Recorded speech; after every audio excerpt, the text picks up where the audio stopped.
Says hi, Wardog.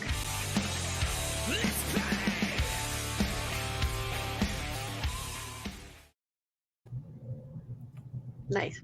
We're live. Awesome. What a crazy collaboration we have here. We have my weekly meltdown with Allison. We have Survivor NSFW Jonny Fairplay. And could Allison, could you and I have asked for better guests than Kung Fu Vic and the Wardog? I know. What a combination. This is just amazing. I love it. This is by definition a motley crew.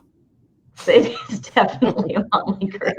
We got some people from north of the Mason-Dixon line. Yes. And some people from south of the Mason-Dixon line. Right. Yeah. You might need subtitles for me, just so you know. Okay to hit that if you need to. Okay, we will be talking season 1 of Cobra Kai. Just to give everyone a quick intel about each of us. Allison, you do a weekly podcast called My Weekly Meltdown, in which you talk about reality television first and foremost. That's really all we do right now. We cover Big Brother, Survivor, whatever, anything. Yeah.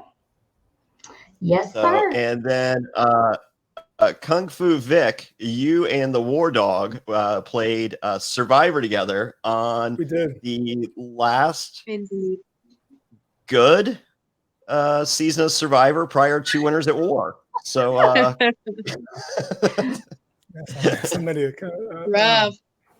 Yeah, that's pretty good, right? If you look at the I think I think Island of the Others had a good pre-merge, but I don't want to talk Survivor. But I think it was a good pre-merge. So anyway, but a lot of people recognize you guys from Survivor season 38. So the Wardog, they would recognize your T-shirt. It is a Cobra Kai T-shirt. Now, Yes, is this a new purchase or an old school purchase? No, it's a new shirt that's made to look old, but it's a new purchase. It's vintage. Okay, so the Wardog has been at Hot Topic, ladies and gentlemen. Or Kohl's. Never know. Yeah. Or Amazon. Yeah. Okay. And I am rocking a very colorful Cobra Kai shirt. Yeah. No. This is a card. What does it say? Cobra. It's Sergeant Slaughter in the Cobra Kai logo. Yes. Gotcha. And this is about 15 years old. That's real vintage, a real thing. Okay. Yeah. Well, that kind of brings us back before we even go deep into the show. To me, it's still mind blowing. I watched Cobra Kai 2 years ago when it came out on YouTube. I know Allison did as well. That they can take a show off of kind of like a cheesy, iconic 1984 film, and then actually create a series that has all. I think it's got all the good little pieces to comedy, drama, character building. I just think it's fascinating what the three main writers, showrunners did with the show. So I mean, it's an amazing concept. It really I mean, is. you're taking a movie that on rewatch is still watchable, but you get all that 80s cheese and it's just like wow, this was how every movie was made in the 80s, and to carry that entire premise 20 years later, take us 34 into real how long? 34 years later. 34 years later, take us into real time and seeing how so many of these people, just like in real, I mean, if you go if you go back to your hometown to visit, and that high school quarterback is still talking about being the high school quarterback. Yeah. Like he's usually a cop now, but he's still talking about being that high school quarterback and just reliving those glory days. And we have our characters, our main characters, Jonny and Daniel, still it appears as though they've both, for the most part, gotten on with their lives, but they're still living back in those high school days as their quote unquote glory days. and you know, and for both of them, actually, it seems to be for all the right reasons. I mean, like, you know, yes, Jonny was kind of an asshole back in high school, but at the same time, like, badass. And, you know, like, it's, you know, he's remembering back to being a badass. So whereas Daniel, you know, was our hero back in, you know, the original Karate Kid movie, and, you know, and he's the underdog, you know, that came back to win. So, and so it's just, it's really cool because, like, I mean, you know, for I can say for like those of us that have done reality TV, it's just like, whoa, like, you know, like that, you know, like a lot of us call back to that, but, you know, it seems, it's just like, yeah, but I wasn't 17. And then these guys are still living 17. Whereas, you know, my 17, I'm just like, oh, like it.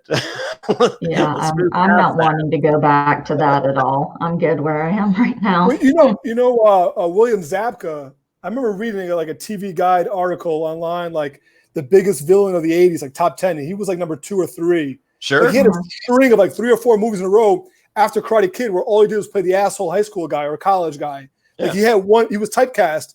Yeah. And then he just had no career for 3 decades. So like, and I think going back, the first episode, I said to Wardog, I'm someone who's never seen the Karate Kid, and I just watched this for fun a week ago, I guess. So there was no context on it. I said to Wardog on episode 1, I was like, I don't know that I'm going to like this.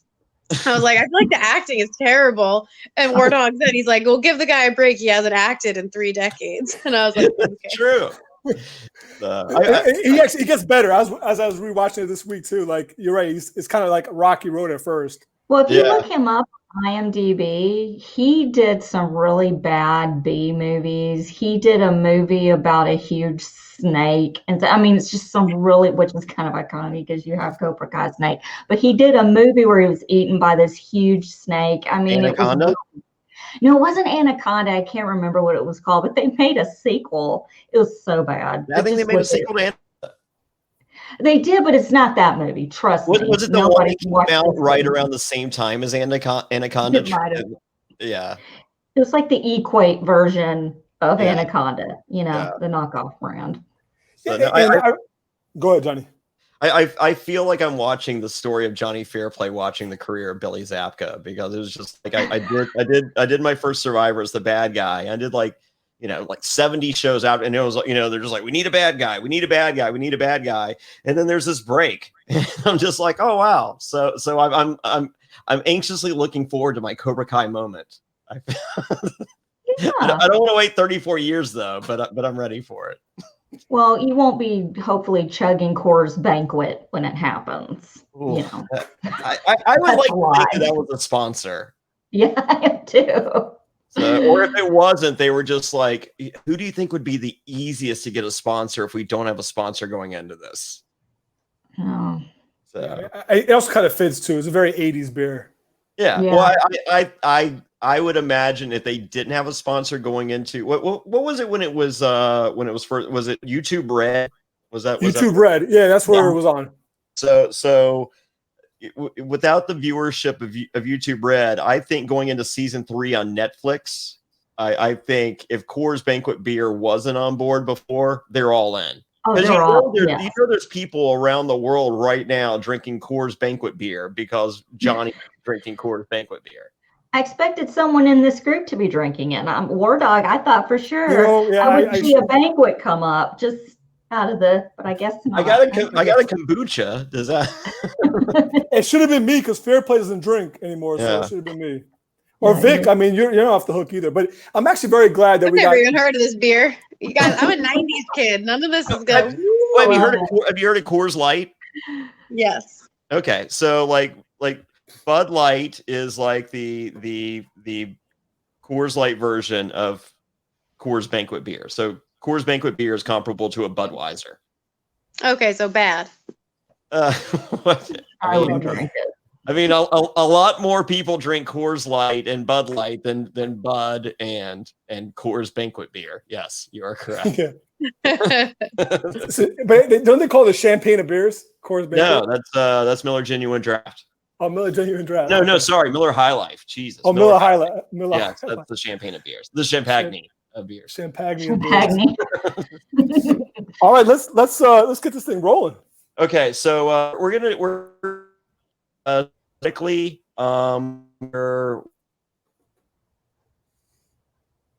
Jonny Fairplay, our valiant co-host, look like he's freezing again.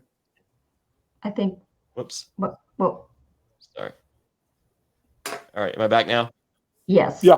Mm-hmm. Okay, sorry about that. I went to the other. So there appears to be 10 episodes in the first season. So I'm gonna give a 3-sentence synopsis of episode 1, and then we'll discuss along the way. We'll also be talking broad strokes about the entire season 1. For those of you worried, we are not doing spoilers for season 2, nor speculation for season 3. Look for those in upcoming podcasts. All right.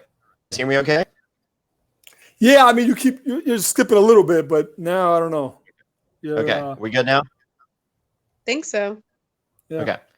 All right. The first episode is called Ace Degenerate, and it originally aired on May 2nd, 2018 on YouTube Red.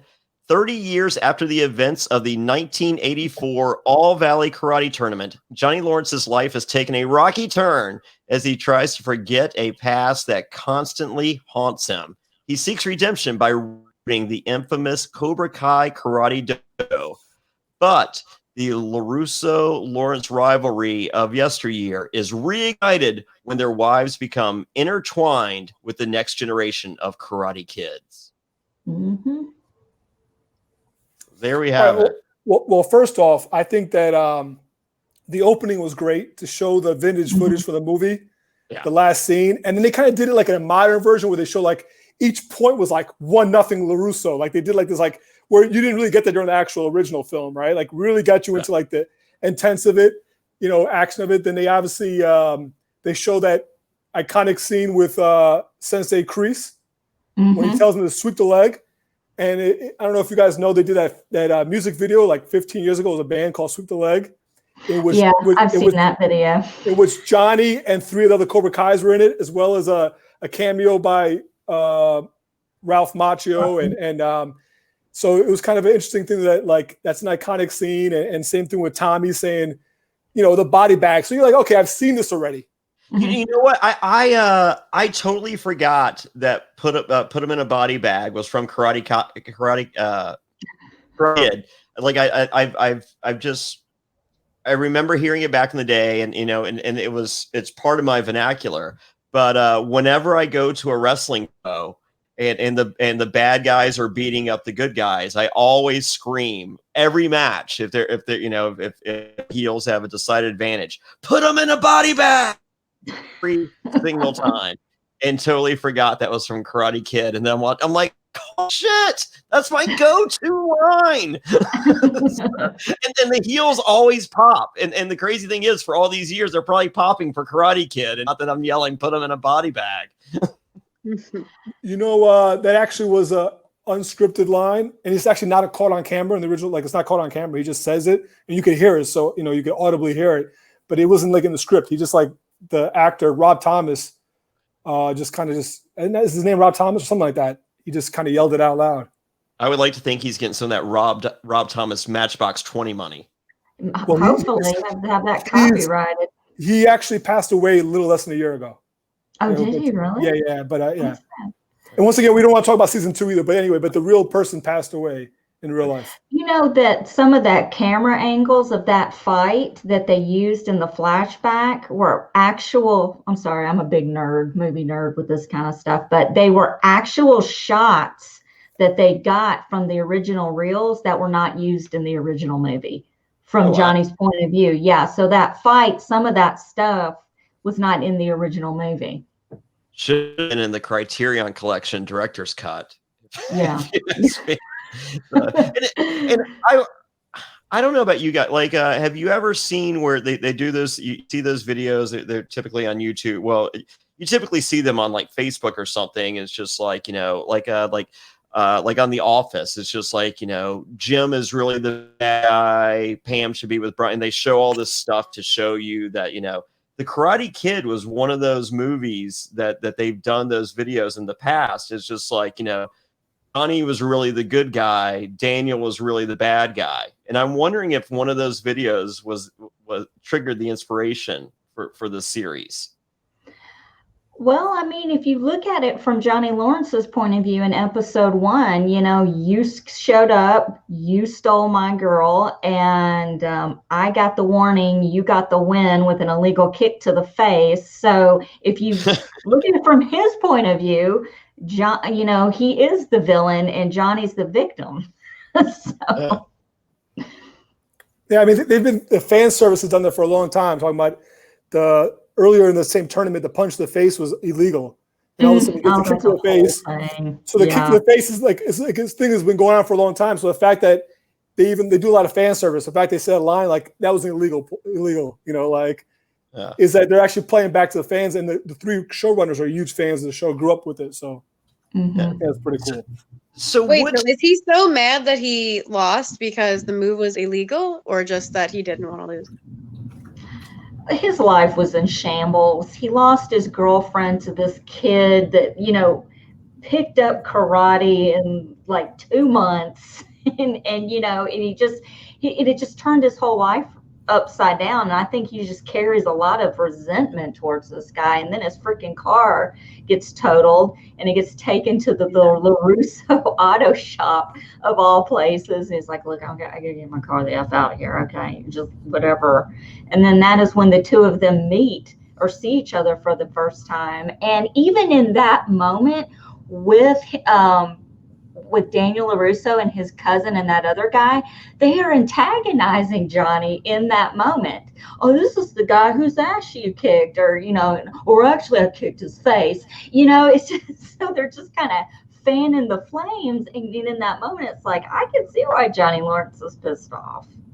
Well, I think Johnny Lawrence sees his life now and has seen his life for the past several years as that moment being the pivotal point of his life going like before Daniel LaRusso enters his life, he is, he's one of the top cool of the kids. world. Top of the world. He's got the hot girl. He's living in Encino. Yeah. He's got money, living in Encino, is part of a country club. Everything's going well. He's gonna win this tournament because, it's a done deal. There's no Daniel LaRusso is not in this tournament. He wins this tournament. So I mean, so this guy coming to his life, like that tournament loss was, he basically saw like that ruin the rest of his life. It did, because you got to think about, he actually went up to LaRusso and handed him the trophy in the movie and said, "You're all right." And then you flash forward to Karate Kid Part 2, and Kreese chokes him in the parking lot and tells him he's a loser. So there were also a couple of other points that, they don't bring up in season 1 that kind of still, that whole night was just a complete mess up. That night changed his life. Yeah, it just changed the whole trajectory of his life. And you assume from without, also in the first episode, you hear about his mother dying. So you obviously feel like that probably changed his life as well. Yeah. Because he obviously has no love with the stepdad, right? He seems like that relationship is non-existent. So, and it's just ironic because Daniel lives in a little shitty apartment in Reseda, and now Johnny lives in Reseda. Is this the same apartment complex? No, it's not. It's not the same one. But they drive by it later in season 1. Right. It's not the same one. Yeah. But it's like a similar dump, and it's completely roles reversed. Yeah.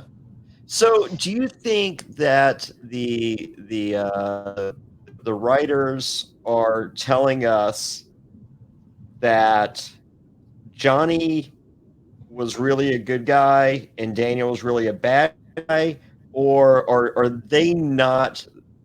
And I'm talking broad strokes here, entire season 1, or are they just telling us they both have goods and pluses and minuses?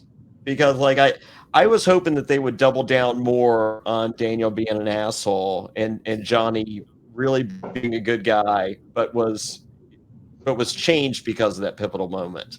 But I feel like we're seeing that Jonny's still kind of a piece of shit at times. Oh, But there's nothing overall, PC about Johnny Lawrence at all. overall, I think you're hope, supposed to but like it. think, like while watching it, I still want to root for Jonny, even though he doesn't have many redeeming qualities. Like I keep wanting him to win, and like every time Danny gets a step up, I just get like angry, even though he does seem like a genuinely nice guy who has no ill will towards Jonny, but like, and Johnny's an asshole who like yells at children, but I still want him to come out on top. Horrible. Yeah, I think, Jonny, they were in the first episode. I think they're doing two things. They have a broad stroke, like they have a long-term idea where they want you to bring the characters to.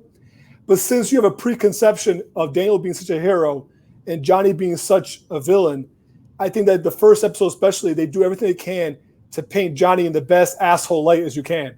Yeah. And they build him up, and I think they take the first 4.5 episodes to really deteriorate what you remember from Daniel until Daniel has his turning moment. Then it's episode 5 we can get to. But like, and then after that, then it becomes a big gray area that they're both flawed. Yeah. On so many levels. But I'm with Vic. Like, I mean, I have respect for Daniel, but like throughout at least season 1, I'm rooting for Jonny at every single turn. You know, like I'm rooting for But do we like what's our consensus? Do we like Daniel? Like, do we like Daniel LaRusso? Yeah, I like. I've watched both seasons, and so, but I'm not talking like just isolating season 1. I think we're not supposed to hate Daniel, but I find myself wanting to hate Daniel. He's a little cocky in some areas. Like I said, his first encounter with he was a dick. He was a dick. He was a complete dick in the face. I mean, oh my God, you know, I mean, that was just, you know, and tries to make out with it. Oh, it's on the house. I'll fix your car. Oh, whatever. But still. But also the fact that he's like, basically, he's a used car salesman. Like, everyone, like, they just have a bad connotation in general. Like, I just feel like giving him that job, unless that's a throwback to something from the original movie that I don't know about, but giving him that job makes you want to hate him even more. Yeah. Well, like we do have the theme with the cars and the Karate Kid. Yeah, there's a small theme with Miyagi and the cars, so it's a little bit makes sense that Miyagi loved the cars, and it's a little bit of homage. Yeah, but it's also perfect because it's kind of a slimy type. It's a slimy version. It's not like fixing them up and doing vintage with them. Like he's like it's like the underhanded version, and it's kind of like taking back the whole way that when you first see his like pool room, like all the Christ stuff is kind of put away, like. He's lost his way since Miyagi died, and everything about it. So he understands what he's trying to do with the cars, but he's doing it like everything about him is lost. And I think like his wife sees it, but he doesn't see it at first. His billboards are awesome though, with the kids and everything. Like going back to the Karate Kid movies, he has those amazing vintage trucks and stuff that he's working on, and then fast forward, this guy, you know, like low mileage, pre-owned, certified. What's up? Yeah. That is not custom, vintage, old school, great. You know, like he's a cheap version of himself. I agree with that. I think he is a cheap version of himself, and kind of with Jonny, you know, at this point, he, you know, when his first encounter with Daniel, you got to think about before that, you know, how he got there, his car got totaled, and before that, he's down on his luck. He's eating a nasty piece of pizza in the strip mall. He sees his neighbor, who's really sweet, this sweet kid, Miguel, getting his ass kicked. But the only reason why he steps in to help him is because they throw him on his car. Yeah. It's like, hey, watch the car. And it's kind of like, I felt like that was a real, I don't know, I can't really articulate it really, but when he stood up for Miguel. I thought that was a good moment.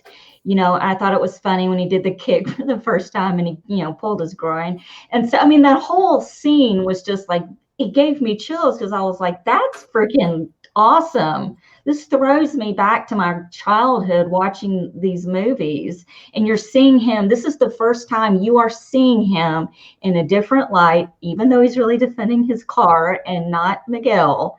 He's still defending him in a way. And I really liked that.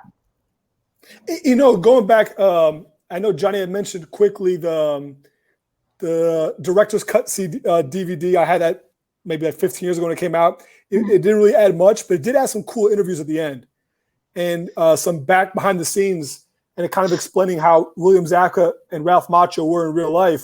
Mm-hmm. And one of them is a referee in that final fight is actually the karate trainer. He's like some X degree black belt, right? Mm-hmm. And he's being interviewed, and he said he had two different training regimens.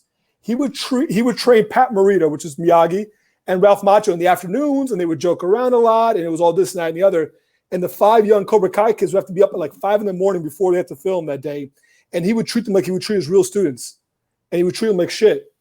And it created an animosity on set that Ralph Macchio got treated differently than those 5 kids. And also made those 5 kind of grow and bond together. And supposedly William Zabka, then later on, he did karate for another decade or so, like really got into it. Mm-hmm. So I think that like some of that on-screen tension they had during the movie is real. And some of that on-screen tension you can start seeing early in the season, like when they first start working together. It's still there. Yeah. There's actually John Avildsen. I can't pronounce his last name. Avildsen? Yes. The director?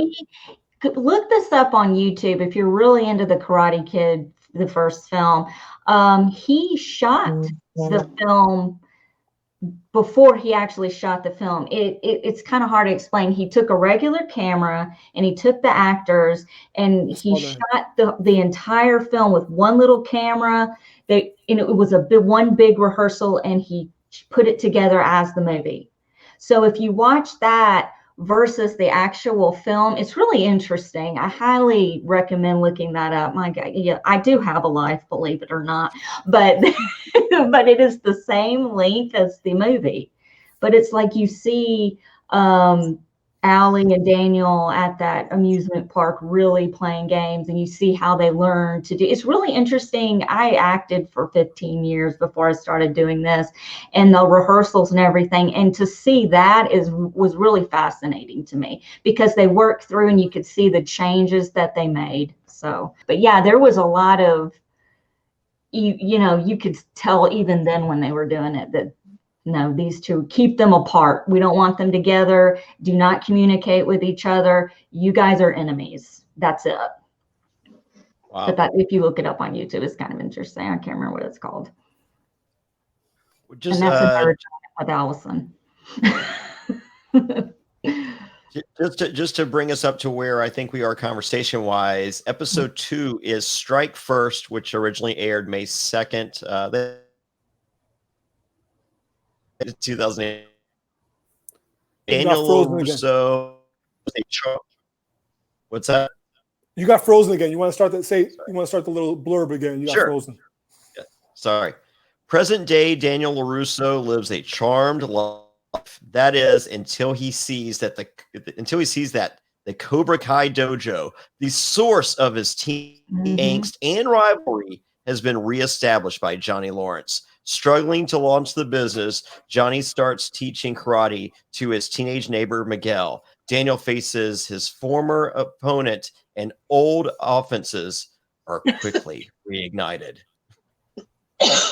Well, this is one of my favorite episodes, and then I want to bring up my T-shirt, if you don't mind, for a minute. It says "Quiet" on it, Sensei Lawrence, because this is the episode where he yells "Quiet." He starts yelling "Quiet" because Miguel I have asthma. He's like, look, that does not exist in this dojo. This dojo. Take your peanut allergies, everything else in your asthma. That is not real. That's when he starts doing that, and I just love it. This whole episode, I just loved. I think Johnny Lawrence is speaking for every 40-plus-year-old father in the United States right now. Mm-hmm. have a 12-year-old daughter and a 3-year-old daughter, you know, and they're just like, so like this semester we're peanut free until October 4th, and we have a student that may potentially have a peanut allergy. I'm just like, go fuck yourself. There's no such thing as a peanut. Like, this is like I mean, I went to school for 17 years. And I don't think there was one fucking day that I didn't see someone at lunch eating a fucking peanut butter and jelly sandwich at some point, some fucking where, and no one fucking died. No okay? one. So fuck your peanut allergy. I'm calling bullshit. I think they just don't like fucking peanut. That's fine if you don't like peanut butter. Don't eat it, motherfucker. Those kids sat at a table by themselves. I know. When I was growing up, we did not have that table. Like, you either ate peanut butter or you fucking, like, no one had a peanut butter allergy. Oh, yeah. This is like a new thing. It's a everybody knew eat peanut butter and jelly going. Oh, yeah. Like, yes. Grade school. Yeah. I see, like, as I said, I think, like, if you were 50-50 on the Johnny Lawrence, but was just like, good guy, isn't he a good guy? When he says essentially fuck your peanut butter allergy, I'm just like, this is a fucking good guy. This guy is my guy. he's what everyone is thinking. He's preaching the gospel here, you know. Fuck your participation award. Fuck your peanut butter allergy. Like, you know. He also calls he calls Miguel a pussy, and he's like, "Aren't you like genderfying it?" He's like, "Yeah." He's like, "Quiet." Yeah. It's so great. I mean, as I said, like being a 46-year-old dad. I mean, like, I just Monday through Friday day, like I experience this every day. And you know, it's just like, you know, hey, we played so and so. Like, how'd you do? Like, well, everyone does the same. I'm like, oh, okay, great. Yeah. And I have to say, I think I missed all that because my son will be 24 next month, and he doesn't like. I missed the whole peanut allergy. The kid went to school with a peanut butter and jelly sandwich every day. You know, a Capri Sun, a Twinkie, and chips. Okay, it wasn't the healthiest lunch, but he's still alive. Okay, and he contributes to society, and he's okay. Yeah. I just think they did a good job at like dividing the generation, showing that so much time has passed from the original movie that these guys are just like, so I don't say out of touch because it is what it is for them, but like the generation, I guess my generation, were it's all politically correct and like making sure everyone's okay. And like, you know, so I think they did a really good job of like making the generation so different. There were times rewatching it where my husband and I are sitting here just laughing our asses off, like we should not be laughing at this, but it's so true and it's so freaking funny because we are older and it's just whatever, you know. But when he starts that whole business, you know, even when later on when all the kids are in the dojo and he's walking around looking at him and he looks at this one kid and goes, I feel like a virgin just looking at you. I mean, it just cracks me, and I'm like, what does that say about me? Oh. You know, that the final scene in which they're in this episode where they're when Daniel walks into the dojo, right? And like Miguel is like cleaning the toilet, so you don't see him at first. They said that's they did some filming a lot of episodes with Johnny. They had it filmed already, but the first scene Daniel filmed for the entire series was that scene. Oh. So that was and they hadn't been together. Like the producers went out to New York to convince Ralph Macchio to do the show. They already had Johnny. They already had worked with Johnny in Hot Tub Time Machine, so they had a relationship with him. And they had no relationship with Ralph Macchio, and they convinced him to do the show. And that was the first time he came on set and did a scene. And like supposedly, I guess they hadn't seen each other a long time either, Zapka and Macchio. And you could see that tension as they walk on the mat to each other, getting closer. And they feel even kind of awkward in the delivery of lines because I think they have their own. And they said the guys doing it in the background, like they said, everybody was just quiet on set as if they were watching like their childhood, like flash, you know, before their eyes. It's an epic moment. It's a great moment. It is. Well, I mean, when they walk face to face, it's just amazing. Well, you see the guy that was coddled on set on the original movie, the guy that was on the poster from the original movie, the guy that, you know, that the world said would be the next, you know, big thing, ended up not being. but at the time, that's the story. Real life Johnny Lawrence, Billy Zabka is watching, just like, fuck, why wasn't I the Karate Kid? I'm going to fucking karate practice at 5 a.m. This motherfucker's not.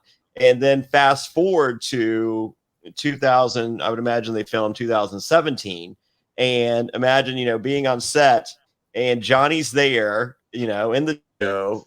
Ralph Macchio walks in and, he's just like, yeah, motherfucker, guess who the real star of this is? It ain't you. This ain't your story. This is my story. Like, I know you looked at the script and you probably counted the fucking lines and you have just as fucking many, but you ain't the fucking hero. Guess what? And everyone's gonna hate you. They're gonna love me. But I imagine that real life. I mean, I've done professional wrestling, since '98, and there's good guys and bad guys, and it's predetermined, it's choreographed, and we have scripts.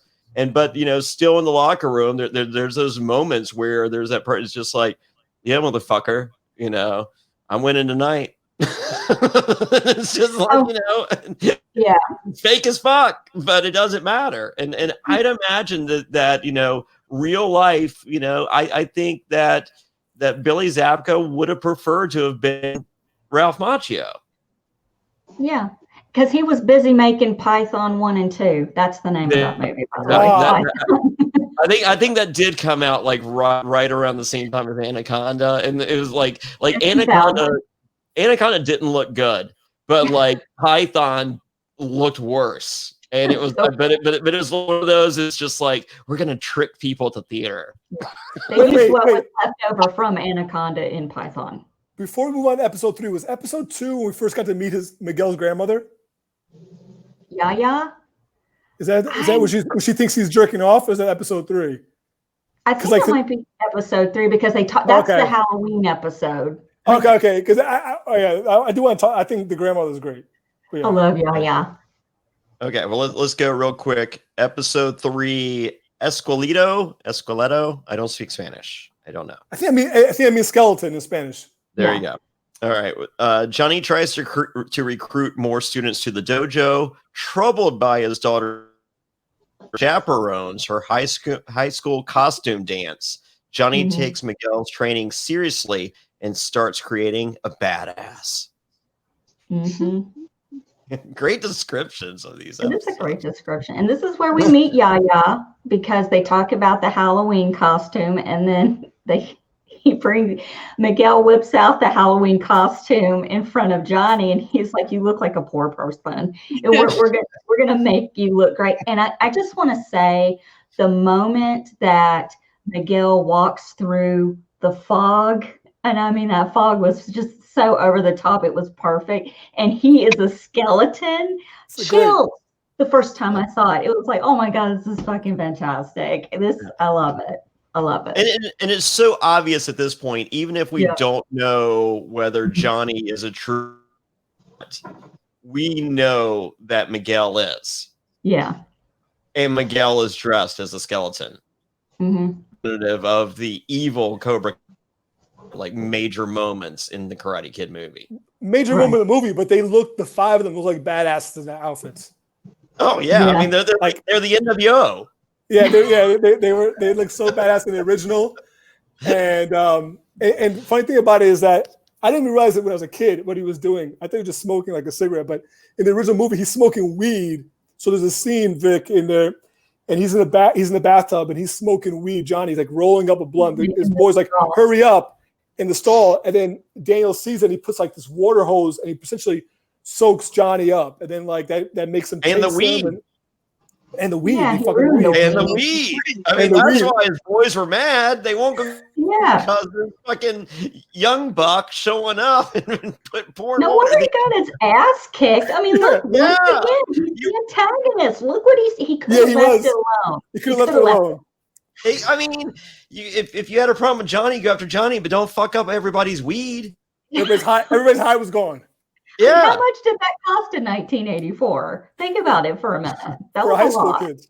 Yeah. And then he got their ass kicked by an old man. They had a rough night. Yeah. Right. Worst night ever. Jesus. I got a cool Halloween. I got a cool skeleton costume for Halloween. All the chicks are gonna dig. Cool as fuck. Everybody loves it. Me and my boys were all dressed Me and together. my boys, I like didn't have the one guy that didn't. It's just like, oh, I thought we were Harry Potter. It's like, man, that skeleton. Oh my God. That takes a lot of work. I can tell you, being a high school boy at one time, it takes a lot of work for your friends to commit and go. And it's just like, what? I mean, we went to Spirit Halloween together, and it's just like, yeah, but I got this other costume from HalloweenCostumes.com. Well, actually, let's. I want to talk about the other boys in this. Kyler and his other buddies. All right. Yes. Oh, Who's the cleft lip kid? What's his name? Do we know his name? Hawk, but I can't remember his. What's Hawk's real name? I know Dimitri's the other kid. Him. It's Eli. Eli, yeah. Yeah.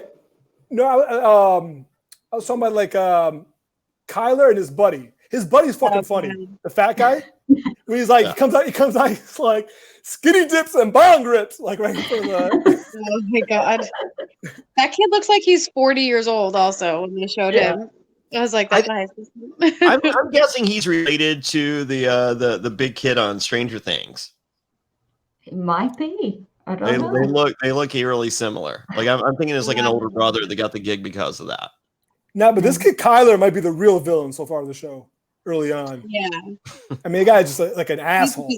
Yeah, yeah.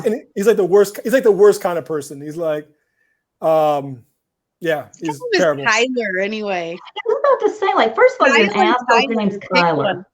Yeah, that's weird. That's awkward. Yeah, how about when Daniel asked him where your parents are from, and he goes, Irvine? Yeah. That was so awkward because everybody.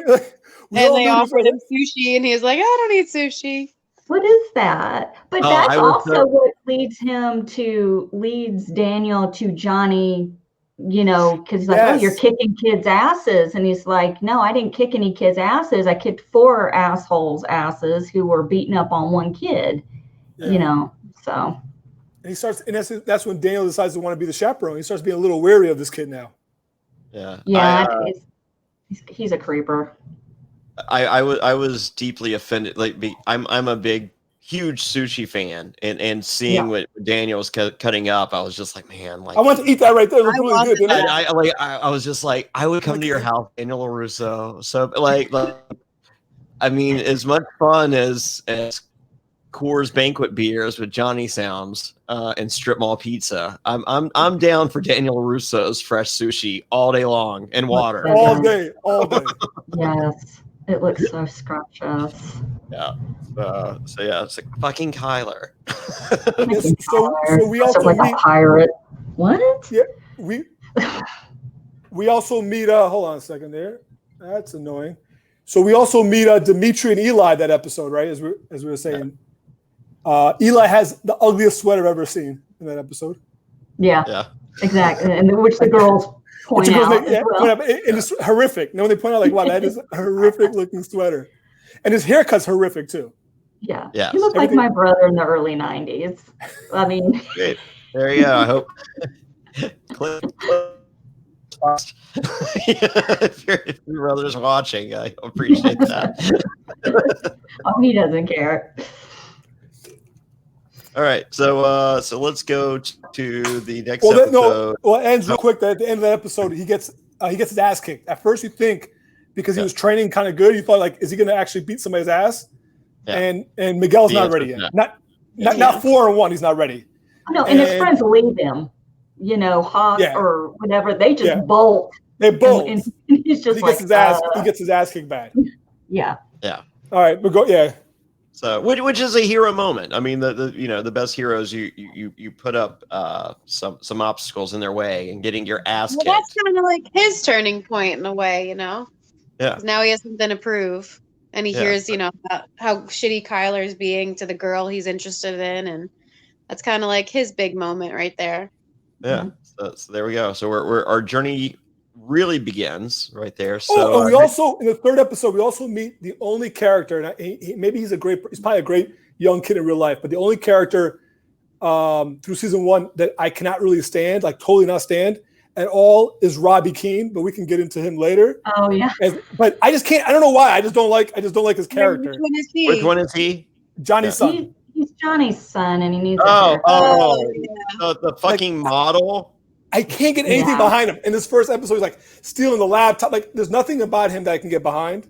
I hate this kid. Like, I think it's poor casting. I mean, like, no. I mean, looked him up after because I was like, what? Like, this kid is so like pretty. It was very strange. I looked at his Instagram. Like, I need to know what he dresses like in real life, and he's just like super preppy, like model type. And like on his Instagram, he was like, "Do I look grunge yet?" And I was like, "No, you don't. No, like you don't." I mean, because like the kid is practically homeless. He's a grifter. I mean, like that's not what like my daughter, 12 years old. She watched season 1 with me, and she was just like, he looks way too pretty to be him. Yeah, he's too polished. 1000% correct. I mean, like you like the muscles he has, like those muscles. You know, this is further into but painting broad strokes. Those muscles aren't the muscles you get from like living shady and actually like having to pull a construction job, like a few days a week, part-time or whatever. Like those muscles are, I go to the gym, I shave my chest, or I whack, like I'm like the whole thing. I'm just like, that character is not that guy. No, and his bob is too perfect. I hate his hair. It annoys his me. His hair's the worst. There's no way that character takes a shower that often. Yeah, wait, he was literally eating like a little bit less of cereal than he runs out. He has no money for cereal, but his haircuts are fresh. And it's an annoying haircut. Everything about the character is annoying. Yeah. So, but he's eating cereal with water. But look at him. Look what it does. Maybe we should try it. Yeah, there's no, I mean, like, I just think just poor casting, right? Yeah, because he doesn't look anything, and I'm not saying every son should look like his father, but he doesn't even look anything like the actress they cast as his mom. He doesn't look like anybody. He just doesn't. He's not even like, he's so much shorter than Johnny is, too. I mean, it's just kind of like, I hate him. He reminds me of like a Jonathan Taylor Thomas. Yes. And I feel like he was cast as a cult 80s, vibe. Every facial expression he made, my husband was laughing. Like every time he got like veneers. Does he have veneers? Something's wrong with his teeth, right? Something's up with his mouth. Like it's like I don't know. I don't want to be mean about. I don't want to be mean about him personally. But please tell me he's 17 with veneers. The kids these days, their peanut allergies and veneers. I don't know. My worst enemy in middle school got veneers at age 14, so it's possible. There you go. I hate him. I mean, like, is there anything? I mean, is there anything good about this guy in season 1? Well, they're trying to do character development with him, right? Like he gets close to the father. Yeah, and but he feels like he can't steal from him anymore, but obviously all of his motives are messed up. Yeah, but I mean, doesn't he take you out of every scene, just him being in it, though? His season 1 scenes with Daniel on rewatch, and I've watched it. I think I've watched season 1 like 3 times. Were the ones that, like the third time watching it through, I was like, the only part was like, I want to get this scene over with. Like him and Daniel's scenes, and I love Daniel with his daughter. Yeah. I love Daniel and his wife have great, because she like gives it to him. Oh, she's a true. Daniel with Johnny are amazing scenes. It's like Daniel, anybody is fine. Daniel with building this relationship with Robbie Keane is the worst. But whatever. We can. So go ahead. You want to do your episode 4? Yeah. Right? I mean, hold on real quick. Do we think he's a shitty actor in addition to bad casting? No, I don't know if he's a shitty actor yet. I think most of them are shitty actors. I still hold that statement. I'm sorry. I'm looking for my phone charger. That's all the movement. We don't want to. I think they're all shitty actors, honestly. I can live with that. Are they all shitty actors? Well, I mean, obviously, I'm much more lenient on children, right? On teenage actors, right? Because they haven't really. I'm the opposite. Definitely the opposite. Be better. I think there's a few. There's a few good actors amongst the teenagers. Like I think Dimitri is a really good actor, and I mean, obviously, we don't talk about season 2, but he really develops his role more in season 2. And I buy his character. Like I buy what he's selling. Yeah. Like I like Aisha, the girl. I thought she was good. I think she plays a role. Samantha's solid. Miguel hasn't really owned his facial like things yet. He does better in season 2, but he hasn't he has a little bit of this like over the top face things he does. He's tough. He's tough. But I think I love him as a character. I love him as a character. I love him as a character. I think like my favorite character. I think acting wise, what works for him more than anything else is scenes with Robbie, because by comparison, he's great. Yes. Yeah. That really helps. It's just like you're sitting there like, ugh, and then you're like, well, it's better than that. Yes. Well, to me, Robbie's just one-dimensional. He has the same reaction for everything. It's for everything. I mean, it's so stone-faced. Everything is just stone-faced. That's it. He holds his smile. He gets in the smile. He just holds it. Seconds on end. Like I don't like. I don't know if it's some of his teeth, but like he holds the smile. Like look, I'm smiling now. Like stop. Just move on to your next line. He's a model. He's a model, not an actor. True. I buy that. I think that's the issue. I think he's in there modeling, and it's just like, yeah, we're fucking acting. See his duck face. This isn't Zoo. What is it? Zoolander. This isn't a Zoolander movie. This is Cobra Kai. Stop it. All right. So, okay. Episode 4. What do you got? 4 is when Daniel's car dealership billboard is sprayed with lewd graffiti. A dick. It consumes Daniel and escalates tensions against a rival. Robbie, Johnny's delinquent son and horrible actor, is embarrassed about his father and his new dojo. The bullying escalates against Miguel and motivates Johnny in a surprising way. Well, I want to talk about real quick Cousin Louie. Okay, Cousin Louie on the billboard scene when he's like, Dave's like, show me the billboard. To the other boy, Kanucha or whatever, whatever his name is, and he shows it to me. Essentially, they painted like every part of the billboard without his face and the penis, like everything else is painted. And like Louie's like, you don't know how to do a painting. You got to start at the edges. You have one job to do. One job. And then the other guy says some shit. He's like, oh, I just have the dog shit. And then Louie's like, dog, how did a dog get up there? They're not the brightest. And then they find the Cobra Kai. Oh, but look at this Cobra Kai. Could have been this guy that took a shit up here and spray painted a dick. I don't know. We put 2 and 2 together and get a half. Oh. Yeah. That's a great scene. It's a great scene. Yeah. How did the cousins get it? The wife said, remember the wife said, nobody's going to see that. He goes, we particularly picked that corner because it's got high visibility. I don't know why I didn't find it so funny. He's like, no, he's so upset. He's like, we particularly picked that corner because of its high visibility traffic.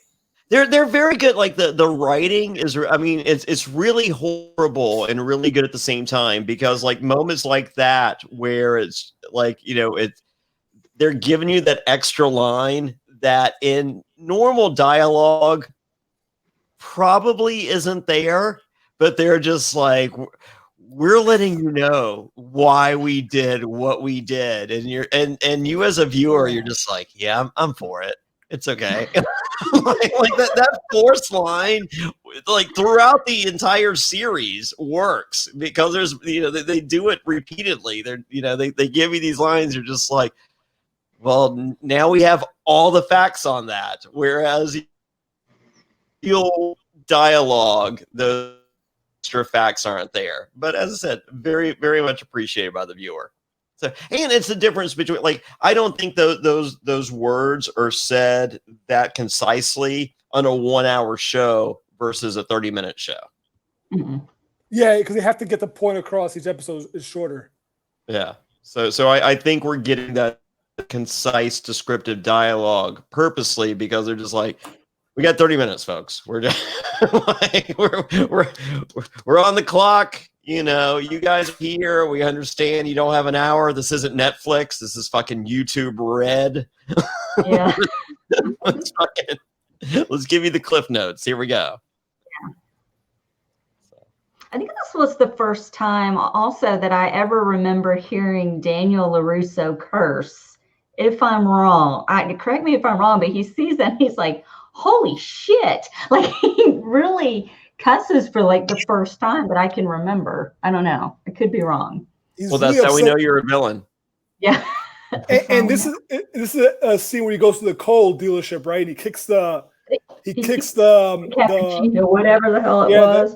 Whatever stupid drink that he kept trying to pawn off to him. The bubble tea. The bubble tea.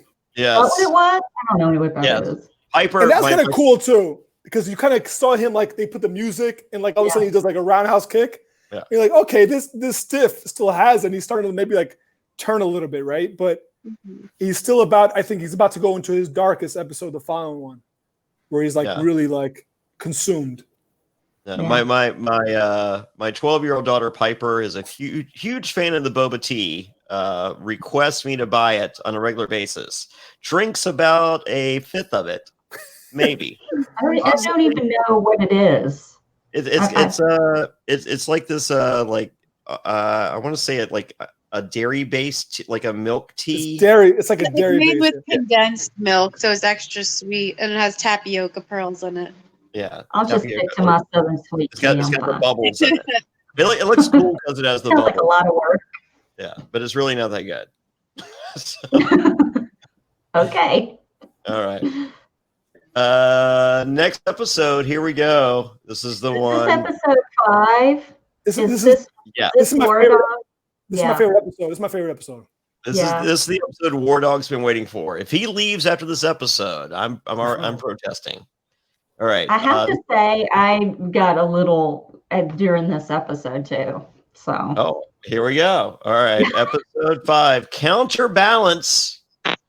Daniel tries to strike a shady deal to undermine Johnny's dojo and struggles to find the balance in his life again by visiting an old friend. Meanwhile, Johnny expands his enrollment ranks in the dojo. Miguel puts his karate practice into reality as Samantha faces rejection. All right. I mean, this episode I think has so much in like really packed in a short time. Like, one, now you're following up on the fact that he knows that Johnny Lawrence painted the penis on his fucking face, right? and he's out there. And you don't realize what he's doing at first, but you start to realize that he's actually trying to like essentially just have this guy's rent raised. Like, at first you think, like, does he really want to buy that strip mall? He does not want to buy the strip mall. He's like literally conning the Armenian guy, because I mean, and that's a really I thought he was going to buy it to kick him out. No, I think he's the whole time. And it's much more evil. He's much more evil. He just wants to raise I don't know. That's more evil than just buying it and kicking him out. Daniel's being a dick. He was being a dick. Seriously, a serious dick. Because like it's mysterious in the shadows doing it. I mean, like that's some fucking just devious shit. Like that's just like, this girl used to be my best friend and I'm gonna destroy her life. Yeah, it's just like, whoa. And then his wife called his ass out on it. She called his ass out right away. Like, she's like, because he fucked over other people too, right? Like, it wasn't just him. Yeah, it wasn't just Johnny that he's fucking he fucked over. Yeah, that the guy that owns a mini mart, the guy that owns the pawn shop. Not cool. Yeah. I mean, if Daniel's got the money, buy the fucking strip mall and kick out Johnny. But he got one person. Yeah, you're so fucking evil that you're fucking ruining other motherfuckers' lives just to fucking score the vendetta on this fucking high Miyagi school. would not approve of this, Daniel. No, not in any all. way. Mm-mm. And then the same episode, while we're watching Daniel go back and forth and being like a complete, like psychopath. Yeah. We see what's her name? Alicia. What's her name? Samantha. The girl. No, the other girl. The black girl that. Aisha. She joins Cobra Kai that episode. Yes. Love it. Yeah. That's a great scene. That is an amazing scene because he's like, we don't take girls. It's like she's like, why? Because it's like the army. It doesn't make sense.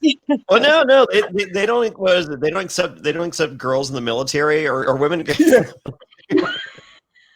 It just shows how he's so out of whack. He's so out of whack. He's so I like that scene right there. Like as a compliment to the first episode, he's so out of touch. But it's just like that. Right? It's just like. You gotta love him, right? If you don't love him, CobraKai.com. I mean, it's just it's just like he's my dad. I'm 46 and he's my dad. They don't have women in the military. Like what? But escort. And she literally doesn't like her character's playing. You're right. She's a pretty good actress because her character's not understanding. What do you mean? Like she's like, why not? Because she's raised in a generation where those gender lines are not there, right? So it's like, what do you mean? Like, why can't I do karate? Like, military, what are you talking about? Like, and she like sticks up for herself there, like, and she, she's having that moment. So like, and she's had a rough first few episodes, right? They were making fun of her, and she's rich. It's not like this is a poor girl that hasn't had opportunity. She's gonna pay bills. Yeah, this is a rich girl. And Miguel says, "Hey, her dad is." Such and such with the Chargers, right? Chargers, yeah, yeah. And then we get the scene in the cafeteria, which is a great scene. Oh, that's amazing! Yeah. It's Spider-Man. I really felt like I was watching Tobey Maguire Spider-Man in the cafeteria. I believe it was more like a Tom Holland, though. I'm going to argue with you on this one. I felt like it was more of a Tom Holland Spider-Man, not a Tobey Maguire. Spider-Man, young Spider-Man in the high school cafeteria vibe. Yes, it did. It did have young. It did. The Tom Holland version. You're right. Yeah, because Tobey Maguire was like 30 when he did the first one. So I understand that. I mean, I like how he uses the tray to block kicks, smack people. Like he rolls around tables. Aisha trips one person. Yeah. I don't know. It's just a great, and you're seeing Miguel, even though he was confident in Halloween, he got his ass kicked. Mm-hmm. Now he's not even confident. He's like beyond that. He's like, I know I'm gonna kick all these guys' asses. Yeah. Like he went into that like, all right, I'm just gonna beat all these guys' asses, and he had no doubt. And at the end, he kind of sat back like, wow, I actually just did that. Like the adrenaline, rushed off him. So Spider-Man though. I mean, it was a little bit. Goosebumps watching. I'm just like, I'm watching Spider-Man the YouTube series. You want to hear something funny though, that we're even talking about Spider-Man? My husband even said after that scene was over, he goes, "Is that the kid that's the new Spider-Man?" He even said that, and I was like, "No, it's not." But yeah, it does have that vibe to it. It really did. He has a Miles Morales vibe to him. Yes. So and then so like to me that scene would have made it a great episode as is. Yes. But then we circle back to Daniel. And we circle back now. Now you find out his full plan, what it was, that he got everybody's rent raised, right? Fucking dick move. And then his wife calls him out on it.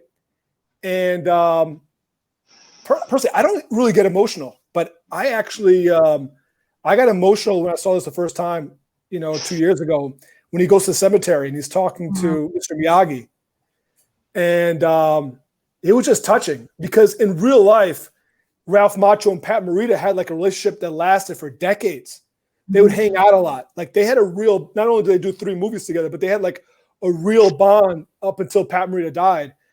And then he gets back in the car. I'm even getting a little emotional now, but he gets back in the car and they play Pat Morita's voice. Like telling him, and it's like, Mr. Miyagi, if you want to be in that world. And it was kind of like, then he goes back to the dojo or his little dojo, like his little like pool house, and he's like emptying everything out, he's cleaning everything out, and he's taking those banners from Karate Kid 2 that he got from Okinawa, and he's like unrolling them and putting everything together, and he's putting on his bandana at the end, and it's like, damn. And like we're at the midway point of the season, and we're like, finally, because this asshole for the first 5 episodes, I can't stand him. Oh, yeah. But now he's putting the bandana back on, and like that's the real bandana too. Did you know that? They let him keep that. That's the real one. Yeah, he kept the bandana, and later on he kept the car, the yellow car. The yellow car, yeah. He owns the car, and that's a real bandana. That's why the bandana is kind of yellowish. It's not like as bright, but he puts a bandana on, and I just think it's badass. Like he needed like a reality check, and his wife gave him a kick in the ass, and he went to the grave. And honestly, the fact that they're really good friends, they were really good friends his whole life. That scene probably can't be easy for Ralph Macchio to pull off either. No, like, even though I know it's a fake grave. His name is Pat, but whatever. But he's out there having it, and then having to know that, oh yeah, now here's the part you're gonna sit in the car, and we're gonna play audio of Miyagi saying this. And you're supposed to like almost like understand, like like appreciate the audio. So like it was a Star Wars moment. I mean, like as a callback to 80s movies of that same time span with the initial Star Wars trilogy. You have Yoda or a Ben Kenobi talking to Luke Skywalker after he dies. Yeah. And so I think it was kind of a nod to that. Why did they choose a different death date than the actual death date for Pat Morita?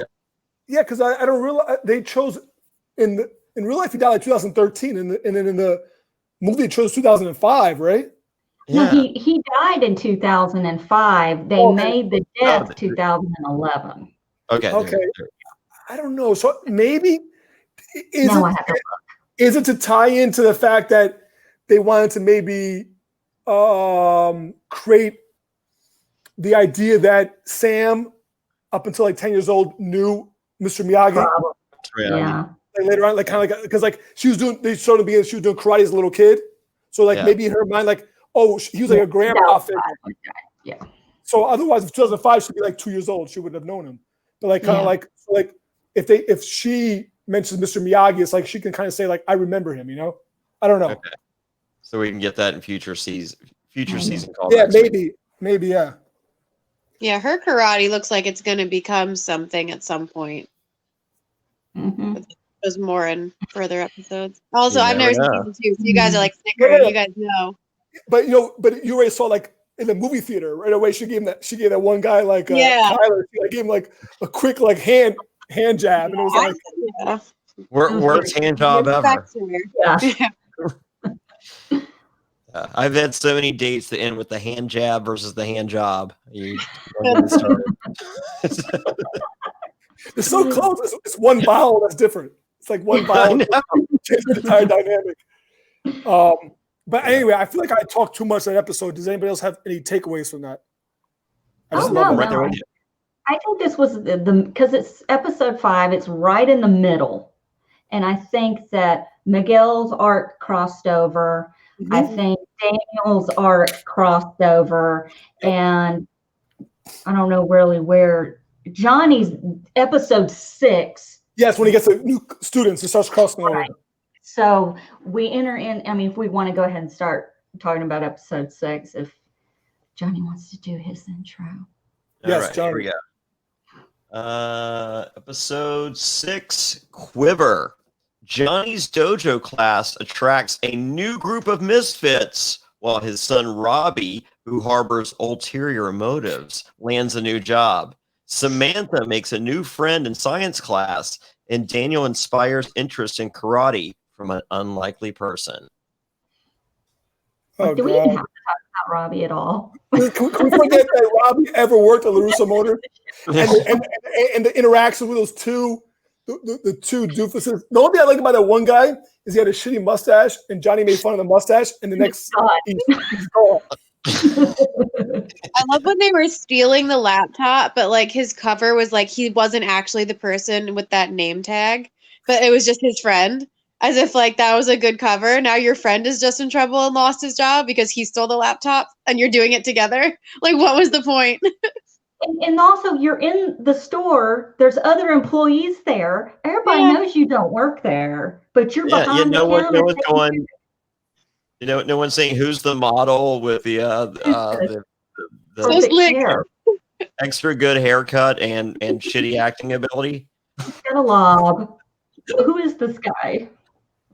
What else happened in that episode? Oh, the new kids. That's a scene in which Johnny is going through the whole like ranks and file and just shitting on people. Oh my God, he's just shitting on everybody. And that's when he shits on Eli, and Eli leaves. Yeah. Right. Yeah. But they also, this episode I think is important because it also starts out with how Johnny came across the Cobra Kai dojo. And after Johnny meets all of these kids and it's just freaking insulting the hell out of them. And, and Miguel confronts him and says, you can't talk to these kids this way. You don't know what it's like to be, but you don't have no idea. And then that's when his flashbacks come into play where he really didn't have a lot of friends. He didn't really have anybody. He had a stepfather who shit on him when he asked, hey, I want to take a karate class. Oh, well, I guess it's just the same as everything else. I guess I'll just write a check and toss it in the trash. So the Cobra Kai really gave him his confidence, and that's where he found his friends. So, Yeah, as much as we're supposed to learn from this, Johnny's origin story, that we're supposed to feel bad for him, I've often been just personally a huge believer in, yes, it's tough to be a nerd, but being a nerd and being rich is not half as bad as being a nerd and being poor. Right here. Like it's just like, yeah, I felt bad for you that you were a nerd, John, but you had plenty of fucking money, so shit won't but when you got home, shit was pretty fucking cool. Versus, if you're a fucking nerd and you're poor, you go to school, it sucks, and you go home and it sucks too. Yeah. Well, also, it's 1979 and he has like a Walkman. How many kids had a Walkman like that in 1979? Was that even a huge thing?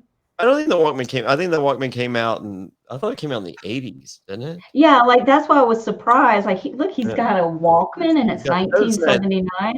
I don't think it's. I mean, yes, his life's. I mean, I think Johnny's life may have sucked semi in school because he was kind of a nerd, but like once he got home, it only sucked for like an hour, or maybe even 30 minutes. It probably just sucked every dinner. Every dinner was terrible. The extent of dinner, 35 minutes tops, and then then that motherfucker's like, Sega Genesis, what's up? Yeah, but Johnny, remember, he's a nerd that still scored with the babes, according to him. Well, I think not until he meets, as he says, he talks about Dutch a lot, and so I know you didn't watch the original Karate Kid, but there's 5 of them, right? Mm-hmm. And there's one, like, essentially they all had kind of roles. And there was a guy called Bobby who was like the second best Karate Kid.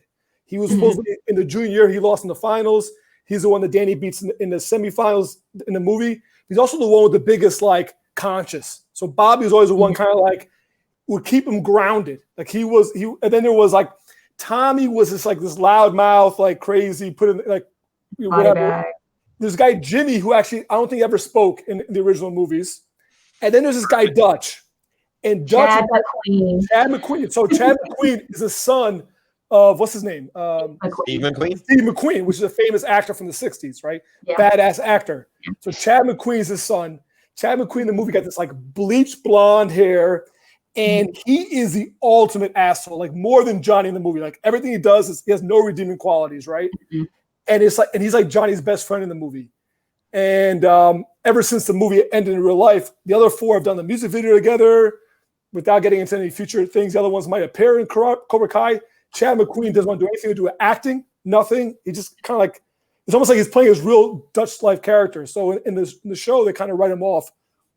They talks about him a lot. And he's kind of talking about like, oh yeah, when me and Dutch used to go to the movie theater And then and that's when he first met Allie, and we would throw popcorn, this, that, and the other. So he you start realizing when you see him as 1979, as like a 7th grader, that he had no confidence. But meeting his friends at Cobra Kai and maybe meeting people like Dutch, they built confidence together as a collective. And that's probably why they did everything together. All his motorcycles together, matching jackets of all different colors. Like everything was done together. All Halloween costumes together. All Halloween costumes together. Good friends too. Because they probably all had problems independently, but together as like a wolf pack. Yeah. Like how they got strength, and I think that's so he got his confidence that way. And after that he became like that. But if he grew up like Miguel without Cobra Kai, he'd probably be like Miguel. I don't go to parties. Because that kid you meet in 1979 doesn't look like he's going to any parties. He's a big shocker. Like a little bitch with a Walkman, you know what I'm saying? That just gets yelled at by his stepfather. But for 35 minutes a day. Yeah. Okay. His life's not that bad. His life is not that bad. I mean, that's what I'm saying. Like I think they really tried to paint this picture of this guy. It's just like, oh, Johnny's life sucked too. And then I'm just like watching him, just like, I don't think it's that bad. I didn't like they chose a scene to show because it was a memory that Johnny was thinking back to. I didn't see his dad beat the shit out of him at the dinner table, and my stepdad beat the shit out of me at the dinner table. So I'm like, you're doing all right, dude. Yeah, but you're fine. Also, they also show the guy didn't accept him, or the guy didn't respect him, the stepdad, and I think that's probably why he was such a good student for Kreese, because he needed a father figure, and he soaked it all up, and that's why he probably became his star pupil. Yeah, but I mean, like 2020 emotional abuse versus 1984 physical abuse. I mean, like 1984, your parents fucking beat you. Mine did. And I took a belt to the butt or in a paddle. My mom had, those paddles that had the paddle ball. My mom would take that thing off and whoop my ass, bare ass. Belts, extension cords, fucking frying pans. Switch. Yeah. You haven't lived to been beat with a switch. I'm telling you right now. Yeah, switches suck. So whereas they're showing a callback to this, like, if this really happened in 1984 and his life was really that bad, that motherfucker is getting a fucking, a belt. So you're hoping it's the brown end and not the silver end. That's right. I just want to say that my phone's on 2%, even though it's charging, it's dying. So if I go black, it's because I died. Okay. Sorry. No one beat you with a belt or anything. Yeah, no. I don't know. It's still dying, even though it's plugged in. All right. Just so you know. All right, so we're on episode 7, right? Yes. Let's see. Episode 7 is All Valley. Daniel takes on teaching his new pupil using unconventional techniques from Mr. Miyagi. Yeah. Robbie is tempted to return to his delinquent ways, and Johnny helps Miguel with his first date. Okay. The date scene is amazing. Golf and stuff. The fact they recreated golf and stuff, the same song from the original movie, the same theme park, and then the dialogue, that was one of the best scenes. I thought them acting was their dialogue when they were playing the basketball, right? It seemed natural for the first time. Yes. Yeah. Like when you ask like what kind of tickets you get, because like I only like floor seats, like and their banner, it felt like actually two high schoolers flirting, like naturally having natural conversation, and I just think they nailed it. They recreated. They wanted to create like this. A nostalgic scene from the original movie, but they actually just recreated a new scene also. Like, wow, these two have chemistry on set together. Sam and Miguel, like their characters have chemistry. And the acting, I think it's the best. I think it's the best acting in the show. Like just believability wise. Mm-hmm. Yes, it was just natural. There's just something really natural about that versus a lot of the other scenes. As I said, I think they tried too hard to to give you all these extra descriptors to tell you the story in 30 minutes, and And you do have shitty actors from the 80s, and I don't mean that in a disparaging way, but we're not watching Jack Nicholson and Michelle Pfeiffer. Yeah, I'm not expecting Oscar caliber performances when I'm watching Cobra Kai the series. It's just not gonna happen. Yeah. But they're amazing in their own right. No, but they're amazing. They own it. But that scene was great, and actually that built up the natural chemistry between the two young actors.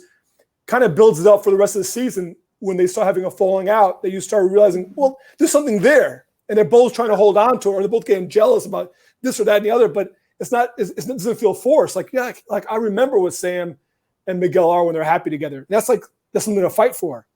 But obviously these characters, especially Miguel, is going through his own dark metamorphosis in a sense. So I just want to say this kid, Zolo I'm sorry, I can't pronounce his last name, who plays Miguel. Yeah. He does such... I think it's Mandalorian. We'll just call him Zolo Mandalorian.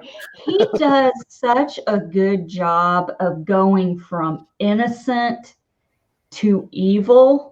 I mean, the way he does it with just the turn of his head or his face or his mouth, even with fucking braces. I mean, this kid I just think he did a really good job with changing over with the direction he did. Perfect. I think he did a great job. Season 1 is my favorite character. Yeah. Johnny's right there too. But like his whole character, because you're right, he goes from essentially like that nerd, weak, wimp to a hero, to a ladies' man, to a villain. Like it's like episode by episode, he's constantly changing, and he does it, and he like nails it. I think we see the evolution of him as an actor as well throughout the series. I think he's getting more comfortable more comfortable for sure. Yeah, with not only the acting but also the chemistry with his co-actors. Mm-hmm. I agree. Yeah. What else happens that episode? Oh, that's when they have when Jonny puts on a suit to go into the. My God, that suit! He was Dwight Schrute. He's rocking a Dwight. I mean, like Piper's watching with me, and she was like, "Why is he dressed as Dwight Schrute?" The worst suit ever. The briefcase that's empty. Yeah, obviously. Oh, that's good. That's so good. That's a Dwight Schrute move too. The empty briefcase. I mean, and you know what? I should have known, and I didn't know. I did not know, but I should have known. I bought it hook, line, and sinker that John Kreese was dead. And he's like, "Oh yeah, he died." Like they kind of like it was like a throwaway line, and I bought it. I didn't know because I watched it live. I watched like the week. I was so amped about it. I watched a week. So I watched it before Martin Kove, the real actor, was on Twitter like every 2 seconds tweeting about it, right? And he actually held off like the first week or two. They probably told him, "Don't fucking tweet that you're involved. Don't fuck this up. Don't fuck this up." Because honestly, I'm watching this whole thing and I'm like, "Oh, damn, Sensei Kreese is dead." Okay, it makes sense. Like Martin Kove must be in his 70s. Like, okay. Sure. But you know where my mind went, Wardog, is he's sitting there and he's like, well, Terry Silver, I don't know who this guy is, but John Kreese is dead. And Daniel LaRusso is like, okay, because you have to go back to Karate Kid part, I think it was three when Terry Silver trains him. And then all of a sudden, when it turns, John Kreese comes out of nowhere and he leaves a little trail of piss running out the door because it scared shit out of him. So, it's kind of like, is he dead or not? I thought he was dead. I mean, I don't know. Like, you were iffy at the time? I was iffy at the time. I was like, I've heard too many rumors. Guy. I was staying away, I guess, but I bought it. I had bought it. And I bought it. I mean, I watched on Netflix and I didn't see it. Like, I knew there was a show on YouTube Red. I had a few friends reach out. They're like, "You need to check this out," and I'm just like, "Yeah, I have fucking Hulu, Netflix, everything. Like, I'm good. I don't need like even if I could have got the free 30 day trial just to to watch it for free. Like that seemed like filling out, like 28 letters and pressing enter to get and then canceling after. I'm like, I'm good. So no, I did not know. I've been fortunate enough. The only two people from the Karate Kid that I've met are Jonny and Kreese. Yeah. Martin Cove is great on Twitter. He's great. Yeah. But I bought it. I bought that. Yeah. He was a evil guy in the parking lot. He like people came up and asked him for a picture and so he's like, that's and they're like, well, no, I just want to pick. No, thanks. And I was like, hey, and he's like, hey, I know you. And I was like, can we do a quick pic? He's like, yeah. I'm like, what? I'm like, dude, you fucking ruined. He goes, yeah, that was the good shit, brother. I was like, all right. And then Billy Zabka, it turned out we had a mutual friend. So I mean, like, top 10 nicest celebrities out there. He's the nicest guy. Like, he's just a sweetheart. He was at a barcade in Winston-Salem, which is like an hour from me, just like outside with a table in front, like a bunch of mutual friends I knew, he knew. They're just like, hey, like, you're traveling through. Do you want to make a grand, to sit out front for an hour of a barcade and sign autographs. But he was a sweetheart. So that was episode 7 then, right? The tournament, the date. Yeah. All right. What's up? He wins. Okay, let's talk about it real quick. Yeah.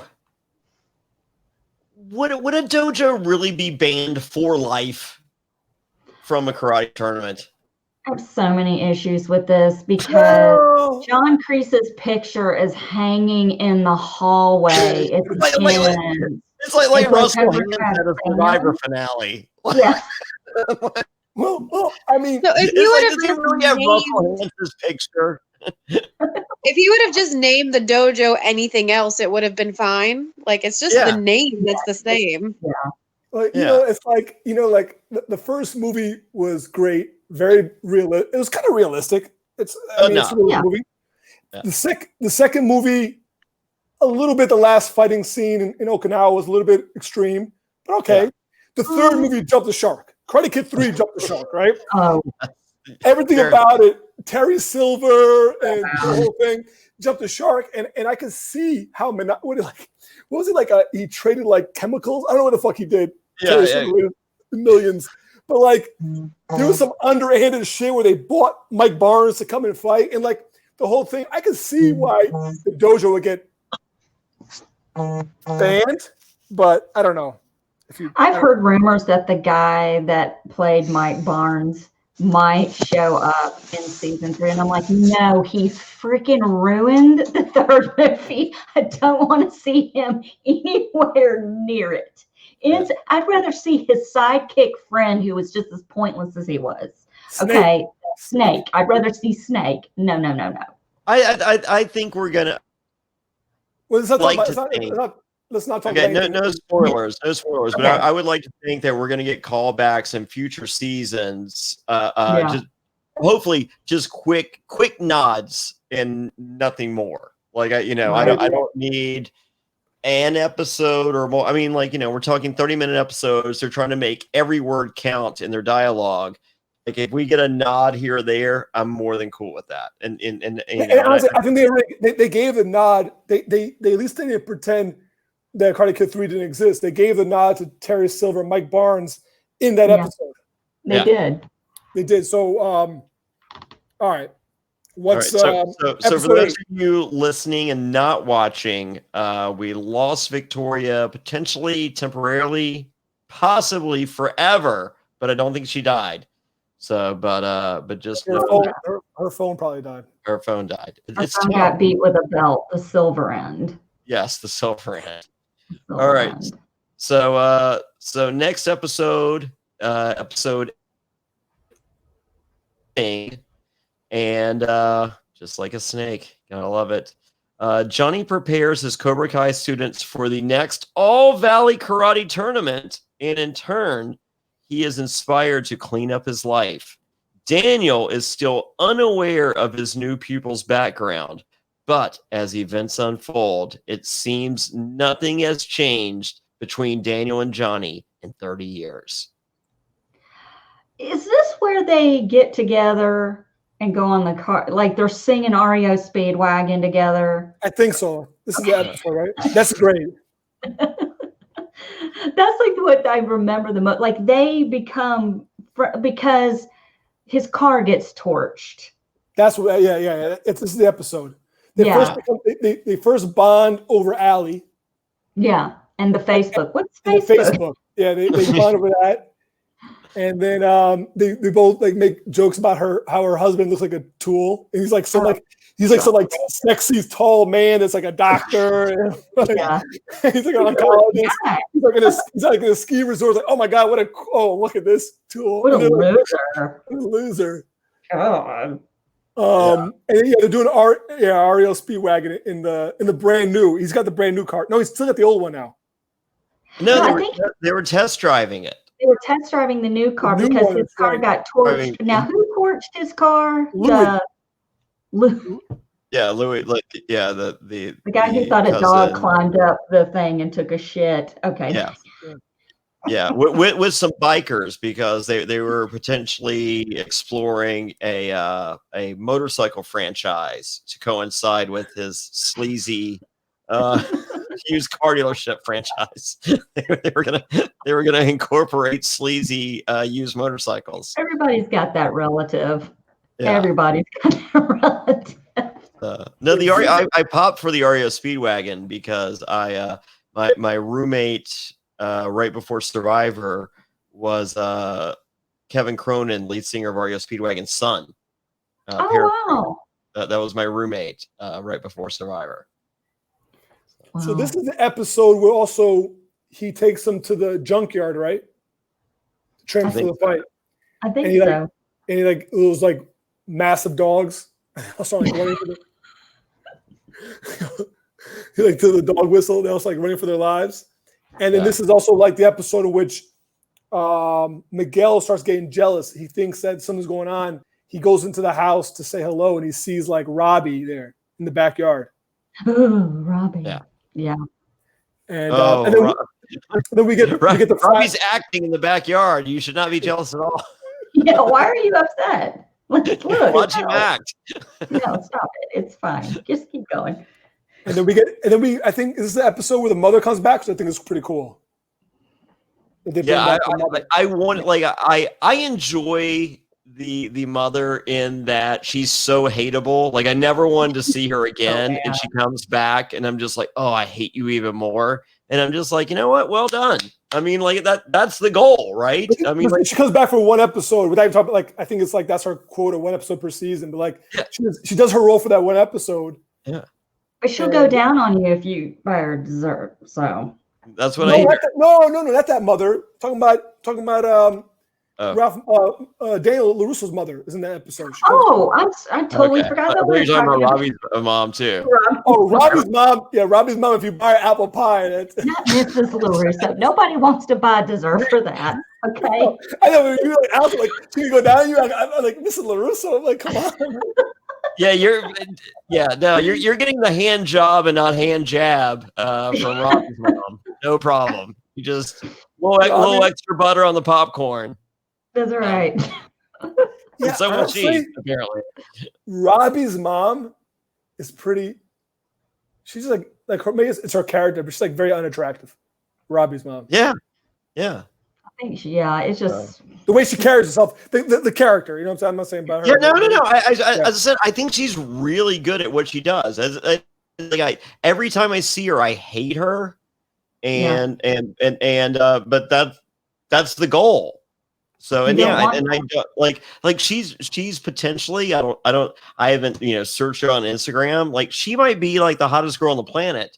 But like she's so good at what she does that I don't find her attractive as a human being, and as a result, I don't find her attractive as a woman.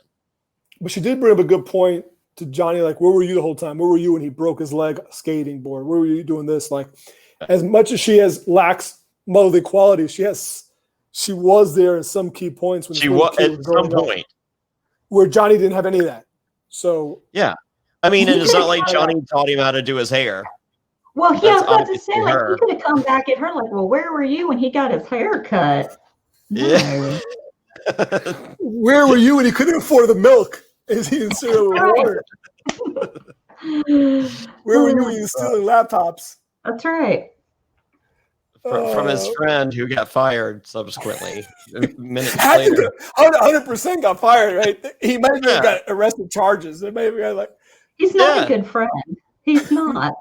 Look what he did to Samantha Miguel. You are not a good friend, Robbie Keane. You're horrible. And there's no way he's sharing hair product. He has so little with his limited budget.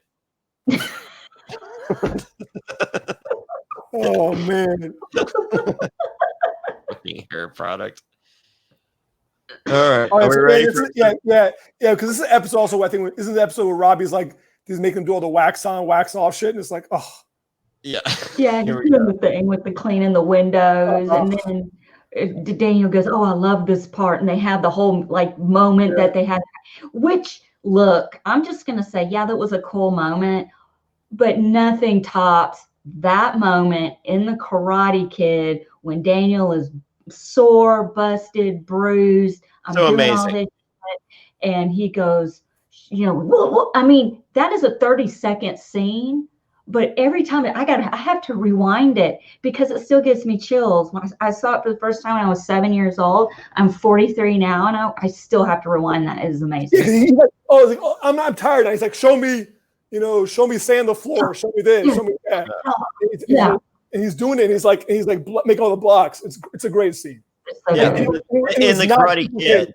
In the Karate Kid, it did not match it in this. It is not replicated whatsoever by the modeling. All we got out of the model was whoa. I mean, all he says is whoa. I mean, he's is he Joey Lawrence? Yeah, he's Joey Lawrence. He's got Joey Lawrence's hair. Yeah, that is Blossom's hair. The Blossom Joey Lawrence haircut too. No, it's more. I think it's more JTT. It's JT. It's both. I mean, like they're acting is kind of. You know what it is also? It's also the guy from the friend from Boy Meets World, not the main kid. His best friend. Yeah. It's also Shawn Michaels' Dutch boy haircut. Brown tights return. He came back with that haircut for like one. It's just like, what did he do? Like, where did this come from? Even get any better in season 2. I mean, I'm still. We don't want to go there. We're not. But horrible.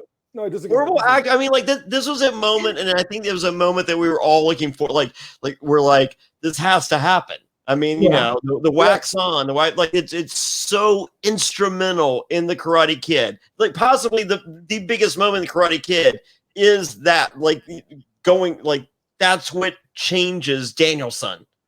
And we get a recreation of that same moment. It's like a fart in church. Yeah, I think that like two of the most iconic moments in the original interaction was a wax on moment, and then a moment in which he finds Miyagi drunk.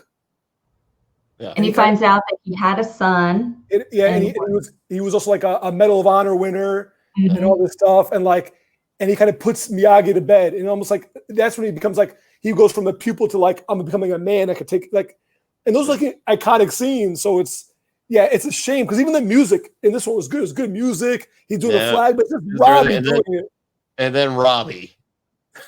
Whoa. Fucking Robbie. Fucking Robbie Keane fucks it up with whoa. I mean, I just think it's poor casting. I get it. Like like John on a day was a good looking dude. So there's we gotta have a good looking dude. But like I think Miguel is a hair too good looking. He could have been a hair less good looking and it would have worked more for the character, I think. Yeah. And I really do think Miguel was great casting because with the braces, he looks doofy enough early on. Yeah, but they have to make him. He's turning into the ugly duckling they have to make him the badass, attractive attractive badass leader, and that's what he becomes, right? Yeah, no, he's got to be the new Johnny Lawrence. He goes ugly duckling to swan to black swan. to Black Swan. I like that. Yes, he does. And we want to talk about season 2, but season 2 he starts growing his hair a little longer. Yeah. He has this whole thing. He's turning Black Swan. That's good. I like that. Yeah, I love Miguel. But if he's 20th less good looking, might work a little better for the. I mean, because Ralph Macchio wasn't super good look. Like Jonny was supposed to be the better looking of the two. Yeah, but that brings you into the whole thing where, like, in the original movie, Daniel is a hero, Johnny's a villain, and in this movie, both Daniel and Jonny are both gray characters, but they're also trying to tell you Miguel is a gray character too, and so is Robbie. They try, but you know what I'm saying, like, so like, is Miguel supposed to be the good-looking villain that's Johnny Lawrence, or is it supposed to still kind of be, you're still kind of rooting for him because you're kind of rooting for his mother? His mother seems like she's still like didn't lose any redeeming qualities. Miguel's mother, right? Like you're confused. Yeah. You're confused about. And I think that's what they want you to be. They want you to be confused to tune in. Like, where's the story go? I just remember when this movie came out, my babysitter had 2 teenage daughters that like I hung out with after school. They were like 14 and 16, and it was all Ralph Macchio in Teen Beat, Bot Mac, all of it. They had posters on the wall. It was all about Ralph Macchio. And back in 1984, that feathered hair, all of it, you know, that was it. That was the thing. There was more attention on him. You know, I never heard anything about Billy Zabka.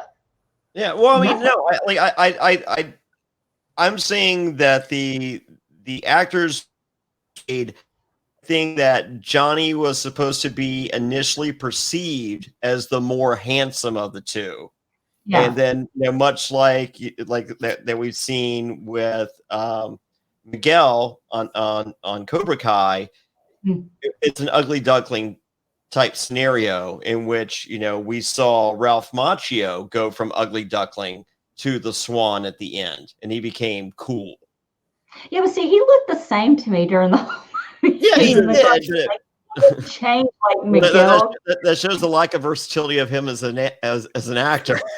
No, the 80s were so polarizing, where they really painted it. And again, William Zabka, he did like 3 movies in a row. He did another second high school movie. Then he did a movie Back to School. Then he did the one where the girl dressed like a boy to teach. That's one of the guys. One of the guys, right? So he does 3 movies in a row, and he's like the 3 good movies. Time. 3 good movies, and 3 times that Billy Zabka is like the ultimate villain. So he can't be the teen star that Ralph Macchio was because everybody hated him. Yes. Yeah. So like he was such an asshole. But then you're right, when you start peeling back the onion, like, what did he do wrong? Like, guy stole his girl. The guy's just trying to get high in the latrine, you know, in the stall. Latrine. He was having an argument with his ex-girlfriend on the beach, and he's just holding the radio, turning it down so he can talk to her. Yeah. That's it. And then Daniel, whatever, dude, comes in and just like interrupts. Because all I did was hand on the radio, and Daniel was clumsy and fell. That's what I remember. And it's like, Daniel, you were the dick in that moment. Johnny Lawrence could have handled it differently, but he's Cobra Kai. You know, he could have. And he has a rough 35 minutes every day at home.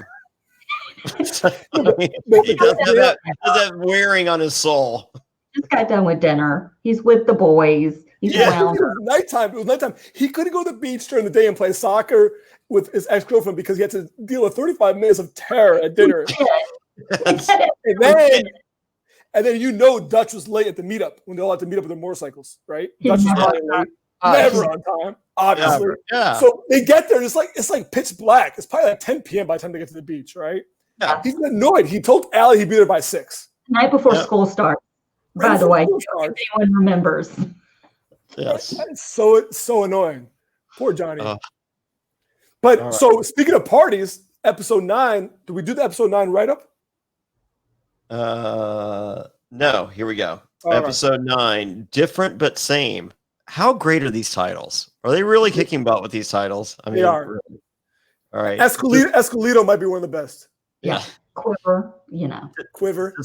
Despite Johnny's efforts to move forward, he confronts Daniel about the assault on his property. An attempt to appease Johnny makes them revisit the past together. Oh, that's the Oreo. Yeah. I'll be right back. That's the Oreo Speedwagon. Yeah. And all that in the Facebook and all that. Sorry. But hey, if you want us to hear us discuss this, we did. Already. If for some reason you fast forwarded to here. Right. Also, Miguel senses is lying to him, and the dojo students try to intimidate the popular kids at a party. Quite the episode. The party was great. The party was great, right? Party was so good. It was really good. I witnessed my first veggie, which is a vagina wedgie. I just love the fact that I'm hearing a girl say those words out loud in my presence. Wardog, were you familiar with the term veggie? No, I didn't. That was new to me too. I didn't know that existed. That must be. I'm all in. Watching the show, like, is that a veggie? What would that be? A vag wedgie? I don't even know what that is, but it would be painful. I've never had one. I'm good. Yeah. Well, I would imagine it'd be easier from behind because that character's name. I'm guessing she's all in on the thong. So we're not talking about a lot of material being pulled up. No, it's like snapping a rubber. It's nothing. Yeah. But like, so we're already in episode 9, and there's obviously one character that we've talked a little bit about, and obviously, to my mind, the character doesn't drive the story, but he's great in the story, and that's Hawk, right? Because now Eli's become Hawk, right? So to me, Dutch was my favorite Cobra Kai. I'm sorry, Eli, then Lip, and then Hawk. Yeah, Hawk. Marco. Yes. Lip. I'm gonna call you Lip. And he flipped it on him, and now he's Hawk, and like he kind of steals every scene he's in. Yeah. Like when they go buy beer, he like talking to the guy about the Dodger game, and when they say his name, they actually play a hawk sound. The Hawk, and he's just like, and now he's got the girl Moon. Yeah. Oh, yeah. He's like stolen like the cool kid's ready to leave, and she's like, I'm staying because I'm hanging out with Hawk. Yeah, like this guy's badass. Hawk got a mean girl. He got a mean girl, and he got a Heather. He got a Heather. He got a That's Heather. pretty strong. Like I've asked my daughter. I'm just like, like I don't want to be, like mean. Like I'm just like, like you guys have like cool kids and not cool. And she's like, they don't really do that anymore, but kind of, sort of, yeah. And I was just like, are you one of them? And she was like, yeah. And I'm like, are you a mean girl? She's like, they don't have anymore. I'm like, oh. I'm like, do you think you would have been a mean girl if they had mean girls? She might have been. Piper might have been a Heather. Oh man. I have goals as a father. Like I'm just like, I could be really happy being a dad having a Heather as a daughter. I find that the whole Miguel, Hawk, Aisha like triumvirate, like they have like really good chemistry together. They're like planning on crashing this party, when they're at the mini mart buying the beer, and they just have like, and they're like getting drunk together with their solo cups. It's like super bad. Like super bad, yeah. They're all kind of like strange, eclectic characters. Except to me, for the last Mr. Pibb, so. They work together, and that's kind of like shows that, yes, the 5 Cobra Kais from the original movie all kind of look similar, like the white male, preppy male, but it shows that that's not why they had a confidence and bonded. It's the group together. It's that being a Cobra Kai, they took a Aisha, a Hawk, and a Miguel, and together they're like super confident. Like they went in there, just took over that party, and like, this is our shit now. Mm-hmm. And they feed off of each other, and I do like that dynamic. It's also 2020. I mean, they're showing in 2020, like, that group that made Cobra Kai together, the 5 white guys, like that was how they made movies in 1985. When the first Karate came out? 84. Okay. So filming in 83, like if you were making a movie for white America, you had even, good guys or bad guys. You got the 5 white guys playing those roles. And in 2020, as a realer look at, I had black friends, I had Mexican friends, I had Asian friends. You could have told that story in 84, and I wouldn't have watched as a 10-year-old kid and been, what does this mean? What?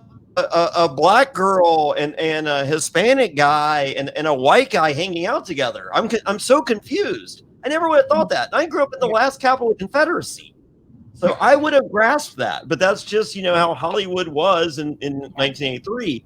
Fast forward to 2020. Yes, they look different, but I don't think the world's that different. I just think the world's that different in that they're actually showing what is a real reality. That's a real reality. That's a real group. That could be a real group. All day. Yeah. All day. And they're all essentially, prior to Cobra Kai, we're all isolated, all nerds. Yeah. Right? And Cobra Kai has turned those 3 characters, giving them uber confidence. Like they went in there and owned a party that they would never have been invited to in the past. Right? Oh, yeah. They weren't invited this time either, and they just took over the party. And like, what are you going to do? I mean, Aisha's giving out veggies. If they had shown up before, it would not have gone well. No, they would have made fun of it and left. Meanwhile, Aisha's giving out veggies. Hawk is stealing a Heather, and Miguel is acting like a jealous bitch. But it's okay, Miguel. He really went from 0 to 10, really quick. He was starting to do those drinks. Yeah. Listen, I've never had a fight over this, so I don't know how quick that can escalate. But he really went on the odometer. That he had a few. I think it's obvious he had a few beers. Never had 4. And how old is he? He's either 16 or 17. 16. He's like, I think they're trying to be junior. At this point. Yeah, 16. Yeah. You give me 4 beers at age 16, I'm not normal. There's no way. I got drunk for the first time at 17 on half a Zima. Okay, but I'm 4'11", so it's that's not much. Well, these are actors. They're probably all like 4'10". So yeah. They're all like Tom Cruise. No, actually, Miguel seems a little taller than the rest of the kids. He does. He does. Like I think that's one of those deals. Like just eyes. Like when they cast Harry Potter and Malfoy, they're just like, we need, and they did not grow up to be the same size. Like I think it's a similar type deal where I think he's got like in real life. I think he's gotten taller now. Like he's gotten big. He's grown. Solo. Yeah, I think we had Robbie the model and Miguel the pretty good actor and Miguel's like, yep. Yeah. What about Bert? Like, we haven't even talked about little Bert, the little Cobra Kai guy with the glasses, the little guy. Oh, is that his name is Bert? His name is Bert? Okay. He steals every scene he has. He's fantastic. He's fantastic. He's just the tiniest little, he's like the runt. And I'm like, I can identify with him. I'm always the runt of the litter. So he's fantastic. No, the casting of the Cobra Kai, like I don't know if you noticed, Wardog, when everyone showed up to join Cobra Kai after the bully video, the first 2 guys had WWE t-shirts on. Yeah, didn't one have an Ultimate Warrior shirt or no? I think one had an Ultimate Warrior and one had like Royal Rumble or something, WrestleMania, something. Yeah. It was a more generic WWE shirt, but I thought it was so telling. It was just like, yeah, of course the fucking wrestling marks would want to try to learn karate. Of course, it goes hand in hand. Yeah, and not be good at it. Did you ever take karate, Wardog? No, I did when I was 19. I want to say 19. I did Taekwondo, right? And I did it for about like 5 or 6 months. So I got to like just past every like 3 or 4 months of the test. I got the yellow belt and this and the other. And then I remember being drunk one time, and this is when I got one of the main times I got arrested, probably the most serious one, where I was drunk and I walked in front of, it was like 2, 3 in the morning, in front of like a bakery window, and I essentially just like gave it like 1 or 2 good kicks and just shattered the whole thing. And then like I took some like fake stuff and threw it in the street. So essentially I got charged with like criminal mischief and burglary at the time. And I think after that, I realized maybe Taekwondo is not good for me. I was already like, I used to fight a lot when I was younger, like 19, 20, 21. Both my hands are all broken. And I was like, maybe the kicking was maybe a step too far, I think. It was like the bridge too far. A bridge too far. I'm gonna agree. Too far. So did you get out of it? So I just like, I had signed up, like you had to do like 6 months at a time. I paid for 6 months. And I think I got arrested around like month like 5, or like, because I was like deeper into yellow belt already. So I think I just stopped. No, did you get out of the charges? Oh, I ended up having what they call an ACD. It's an adjournment for continual dismissal. So I had to stay out of trouble for like 6 months. And if I did, then my thing was sealed, which it is. But I mean, I still have to release it to the bar. I still have to give it to Survivor. So it's not really that fucking sealed. The vault is open. Yes. So, but if I didn't, then I'd get those charges. Plus I had to like pay restitution, pay a lawyer. Yeah, so it's kind of, but it is a small world. I went to law school with this girl, and all of a sudden we started talking. And I come to find out she has 2 best friends, and one is my cousin, who's, mind you, all the kids I went to law school with, kids, adults, they're like 15 years younger than me. One's like a cousin I met, like I had last seen when I was like 16, 17, and she was like 5 or 6, right? And I just found out, now I went to law school with her 3, 4 years ago, and I just found out last year that the other best friend they have is the daughter of the defense attorney who got me out of those 2 felonies. It's just a small. Oh my God, that is insane. It's such an, and meanwhile, they're all from different parts of the country. The girl I went to law school is from California. The other girl's from New York, the lawyer, and then the other girl is from Massachusetts, my cousin, but they all went to the University of Michigan together in Ann Arbor. And like, it's just such a small world. It's such a Kevin Bacon world out there. But yeah. Oh, Kevin Bacon. Yes. Yeah, but I do kind of regret, maybe I think I started Taekwondo, whatever. I started that at the wrong time in my life when I was always getting drunk and getting into fights. Because I think I would have liked to explore that as like maybe as a teenager and to continue going. I think it's great. Yeah. I've never taken karate. Yeah. I think that's obvious. I think I was like 12, maybe. I got a yellow belt. Oh, okay. How high up is that? I don't even know. It's the second one. You go white to yellow. First one after white. Yeah. But everyone that in Cobra Kai at the tournament has a black belt. Even Robbie Keane has a black belt. And he's been training for like a week and a half. Self-taught. Okay. All right. Nice. Well, we don't know. Well, in the first movie, they said in the beginning, what belt is he? Because this term is only for brown belts and black belts. Yeah. Right.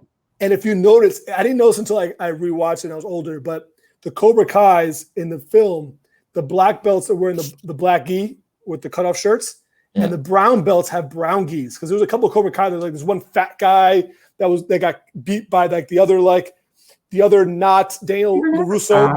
And also the black guy that ended up being in the Revenge of the Nerds movie that Daniel LaRusso fights in his first match or second match, he's got a brown gi also.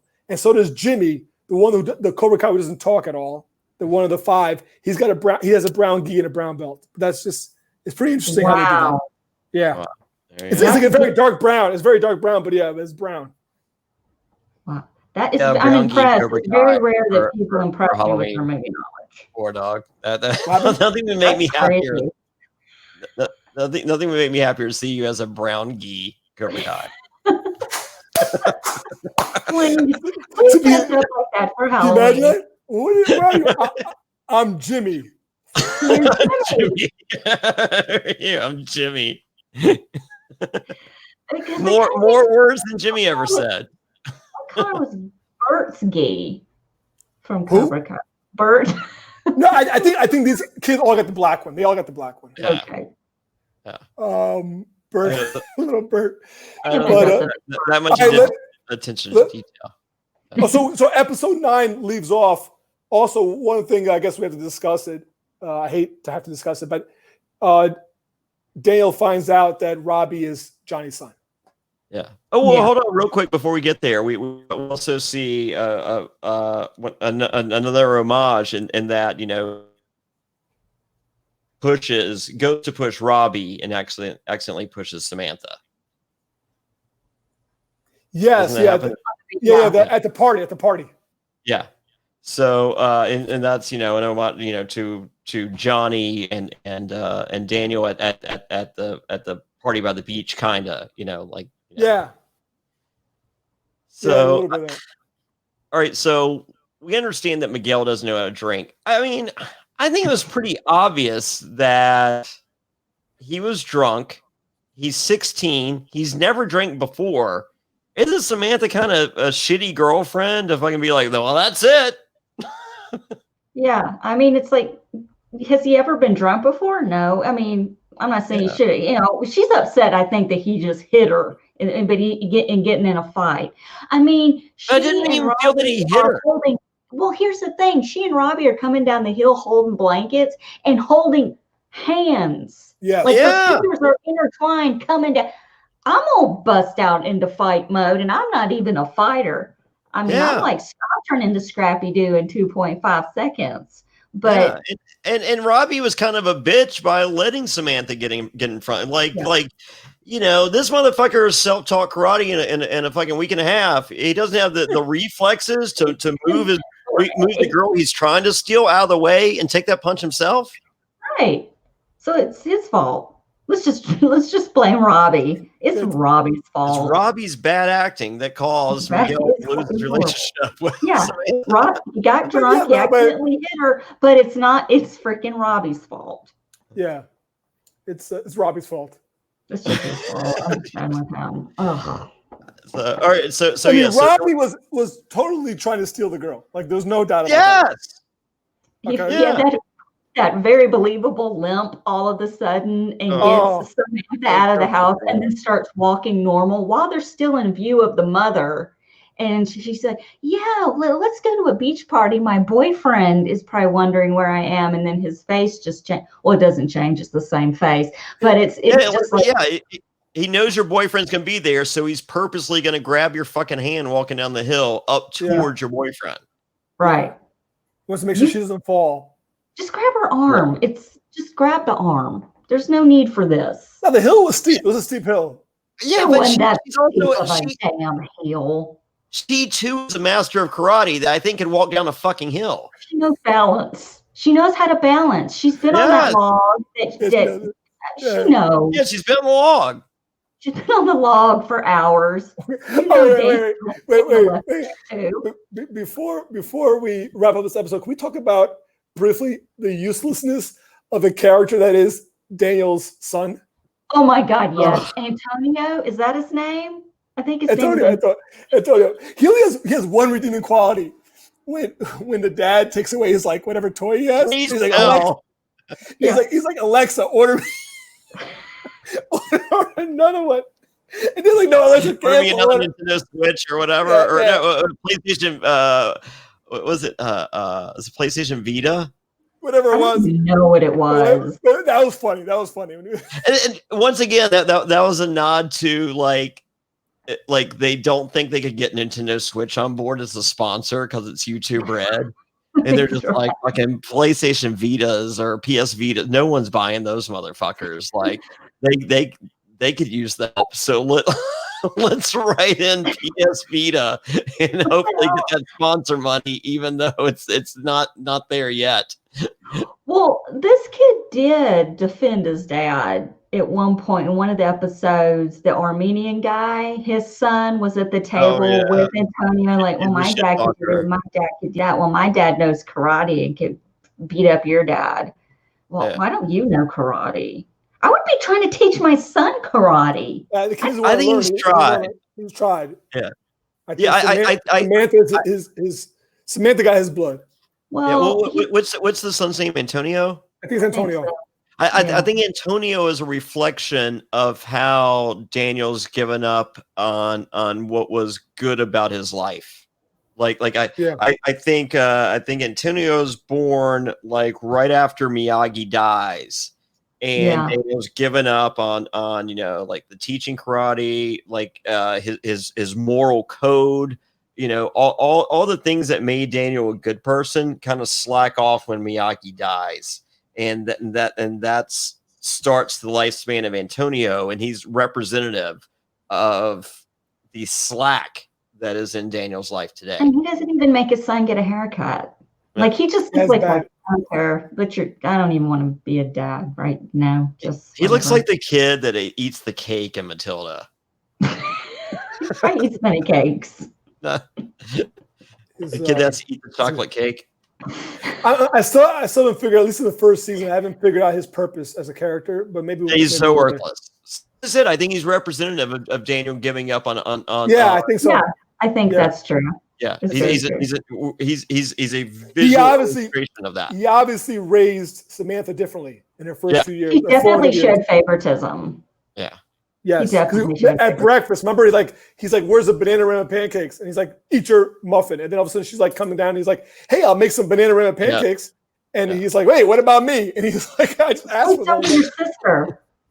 Dude, she just fucking walked out. She's pissed at you because you're a dick. I'm going to eat them. My banana. I love the throw to Bananarama because they had that song Cruel Summer, which every time it comes on, I'm picturing Daniel LaRusso walking off the soccer field, all upset after that fight with Cobra Kai. With Bobby, yeah. With Bobby, it's such a cruel summer. I can tell you, speaking as a father in 2020, that watching with my 12-year-old daughter in the scene, where she takes the phone and then the brother's like, and get her her iPad and watch and all. She can communicate through all those things. And watching with my 12-year-old daughter was just face palming, like, oh, now he knows. Yeah, now all the tricks are gone. Yeah. Yeah. And I'm just like, if you think I didn't know all these things, you were sadly like, who do you think also has this shit? Yeah. I mean, I too am in communication, and other than not TikTok, I'm there. Like, so I know your trick. The show ruined it for her. Yeah, but she's sitting there. She's like, "Oh no! Like this motherfucker just ruined everything." Why would they do a show to show that to parents? Yeah. Well, look, she's lucky she has all that stuff. My son did not get a cell phone until he was about 14, and that was 10 years ago. Yeah, for his 14th birthday in 2010, he got a little slip. What do they call it? Sidekick or whatever. It flipped open and it had a little keyboard, and then he flipped it back. Sure. I forgot. And the sliding scale technology, like Piper just got hers at age 12, and so I think 14 to 12 in 10 years. I think we're on a very similar path. But that was a different time, believe it or not. Yeah, it was a very different time. All right, we're on our final episode, episode 10, the season finale. It's called Mercy, and it's the highly anticipated All Valley Karate Tournament. Another great title. Another great title of an episode. Mercy is another great title. Oh, absolutely. Bring Daniel on opposite sides again, except this time the new generation of karate students are the combatants. Who will pay for ultimate victory? Well, first off, let's even though we because YouTube Red was so bad about showing clips later on, in the first episode, what happens this season. Yeah. So it was obviously going to wear the black geese. So that was spoiler in their little quick trailer, right? Yeah, but did we know they were going to have the blue and gold mat instead of? No. Okay, that guy is great. That guy steals the scenes too. He's my favorite person. Badass knee for a dojo. As they're coming out, and they have the biggest Cobra Kai, and everybody else just gets regular intros. I'm about it was 2 years ago for the first time, even though I've seen Karate Kid like a dozen times. I didn't realize that was a fist, that insignia with the fingers. I didn't realize that was I never realized that. And then when he said that, I was like, what do you mean? And I'm like, oh my God, the whole time as a fist. Yeah. But it's iconic. The brackets, they do it on the TBT tournament, which is like a basketball tournament they've done for like last 6 years of all guys. One from 1984. The same one. They do that on the TBT. I just think that like the fact that these like players now in the 2015 to 20, this like tournament for like non-NBA players that put this thing together every year, use the Karate Kid brackets. It's like iconic. The mat is iconic. I don't know how I didn't know that was a fist, but the fact they went to blue and gold, maybe because they couldn't find the old mat, they just got, like the fact they made a storyline. I just love it. There's a behind the scenes story that I'm sure is equally as hilarious as the explanation that's given. But once again, this is a show that it's 30 minutes per episode, and to take the time to, because there was someone that's just like the mats are supposed to be red and black, and they're just like, well, we got blue and gold, and they're just like, well, let's explain it away in 3 ridiculous sentences that, like, as I said, the show is filled with these, and I love them. They're so forced. I mean, like they're like it's like an artist. It's like a lyricist that shoehorns syllables to make shit. Like they do that with the scripter lines into 30-minute episodes. They shoehorn them in. They're just like, yeah, we're gonna switch to blue and gold, and then we're gonna do a callback. They call back to it again. They have to make sure you know about it. And this one, I think this episode is like 40 minutes long. It was a little longer, right? Because there's a lot going on in it. Yeah. And the whole thing's at the tournament. So like it was still a cool moment when he's like, you're not wearing these, put those away, right? So they come out with their blackies. Yeah, but remember what happened before that? They didn't think he was going to show up. And I hate to keep bringing him up, but little Bert just happened to be in the strip mall buying some gum or whatever. And it was really a titty magazine. Yeah. He's like, no, I don't think he's coming because I saw him outside the strip mall, and he's sitting there pissing on the rented car with his, we're all gonna die. He's got his 40 down, and it's just, that scene to me is just so funny. Little Bert had his moment. Okay, anyway. Yeah, he did have his moment. Yeah. And then they get the gi, and then again they show the picture of Kreese. I didn't. Mm-hmm. I was just like, I was just kind of like, oh, this is showing that Jonny is going to have a Kreese moment in this tournament, not necessarily that we're getting Kreese. That we're getting Kreese, right? Yeah. The tournament itself, obviously, they wanted to recreate that fourth guy, right? Because like in the original movie, there was like, you knew Bobby and Jonny were really good. And Daniel's good, but they have to be some other random threat because this tournament is not just Cobra Kai against Daniel. Yeah. So there's an other guy who in real life actually like supposedly in the behind the scenes like was really good at karate, right? Because every movie does in the original Karate Kid is like really good, right? And like Jonny does like basic punches and kicks. Yeah, you bring the people that can legitimize it. Yeah. So we have the worst one, Xander, right? The guy in the blue. What was that? What's that fighting style called? Oh, I know what you're talking about. It's Kakata. I don't know, something. I hate it. It's like the Kata, there's a Bob's Burger episode about it. But his mother is one of the most annoying characters. Oh, hateable. Yeah. Hateable. She's the helicopter mom. She is. And then the speech he gives. Yeah. I have a moment of silence for. Yeah, he's going on, and then eventually the blue mat guy just takes the mic away. He's like 10 seconds into his moment of silence, he just takes it from him. Yeah. Well, the blue mat guy identifies more with Jonny than he does. Like once again, this is a kind of a shout out to the 40s dads that that are sick of the participation awards. We're sick of the peanut allergies.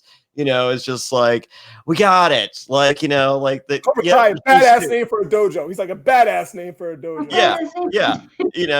So we already get that, he's on the cool fun tip, and it's just like, look, we're at a fucking karate tournament. All right. We got like, have peace before and after you get here. We're watching fighting for the next 3 hours. I don't want peace when I'm watching that. And I am happy that Yaya smoked a blunt before. Well, obviously. Yes, Yaya did. But the mother, she has, if you zone in on her mood changed throughout the whole tournament. The more she sees the ruthlessness of her son, the more, like, Yaya is always still high and clapping and cheering. She's like, but okay. The mother is starting to like understand that this is not my Miguel. And she's not very happy when he wins at the end. She's like, she could tell, but I think she's seeing shades of Miguel's father. Yes, which we don't know who that is. Yeah. So, but I think that, like, in addition to seeing her, like, she's worried about the karate to begin with, karate. I apologize here. We've been saying it wrong the whole time. Why? I straightened us out right now. Karate. Okay. And I think she was worried about that originally, and then and she has reasons to be suspect of Jonny, who does himself no favors at most points of his life up until now. And so those two things, and then she just sees a viciousness, which she also, as a mother, doesn't approve of. Watching her son, do vicious acts. And I think that's all compounded with the fact that we know a little bit about Miguel's father. We know it's not good, and I think she's seeing shades of Miguel's father there. Well, not to be spoilery, but I can't remember. Okay, never mind. Because I was going to say, do we find out a little bit more about his father and see? But I can't. I don't want to spoil. No. There's a couple of tournament moments I like that are not like the main event. One, I like how Aisha is so upset after her loss, and she's talking to Sam, and she's like, it would be nice to have another girl out there. Why don't you join Cobra Kai? And Sam's like, my dad would kill me, like, no chance. But I think in her mind, I think that it kind of sinks into Sam, like, maybe I want to do this. Yeah. And Sam makes one of the fucking biggest power moves of the entire show when she leaves before the final match. That is such a fucking that is power move. That will. I can tell you, being in love at that age, like, I can't remember what year or what birthday it was, but I mean, like, it's 14, 15, 16, right around there. And I had a birthday party, and had a girl no show, a girl that I was talking to no show, and I can tell you that is probably the most evil I was that entire year that day. Like, I mean, you're destroyed. Yeah, I mean, it was like to both. I mean, even like Robbie, to everybody, like, it was just a power move for her. Not, and I think it made him more vicious in the final match. Like, absolutely, it was like he like had it so angry, and then that was Anakin becoming Darth Vader, right? Like the first steps of Anakin going to the dark side is that moment where Padme is not there, i.e. Samantha leaving. Yeah. It was a master moment, and the fact that she could pull it off, it was just like great. Like, even it's her father's like managing this guy, like everything is about to like, and she just leaves. That was a power move. Oh, the whole family leaves Daniel there. They just leave him. They just leave him. Just leave him. And then, and I love the fact that Hawk, one of his matches, he like fights, he just like jumps out of nowhere and just like forearms some poor schmuck, and then takes off his top. He like flexes his wings, and like his girl Moon is like, oh my god, I'm so in love with him. And I got, and what is that? The Dimitri guy is like, I think I'm going to start doing this now, but not because I agree with the violence, but it's the camaraderie-ship of a gang. Yeah. He's down to do it. Yeah. The fight itself. Yeah, the fight. I love the crane to start. Oh, was that too soon? Do you hate that they gave that away? No, because it already got shot in Karate Kid 2, so the crane doesn't work. Like Okay. it's not going to be the move, right? Yeah. You know that, like the crane. So just give it right out of the fucking gate and the fact that he just uses somebody is kind of like, get everything you're gonna get out of it. It's right there. Yeah, it's not yet.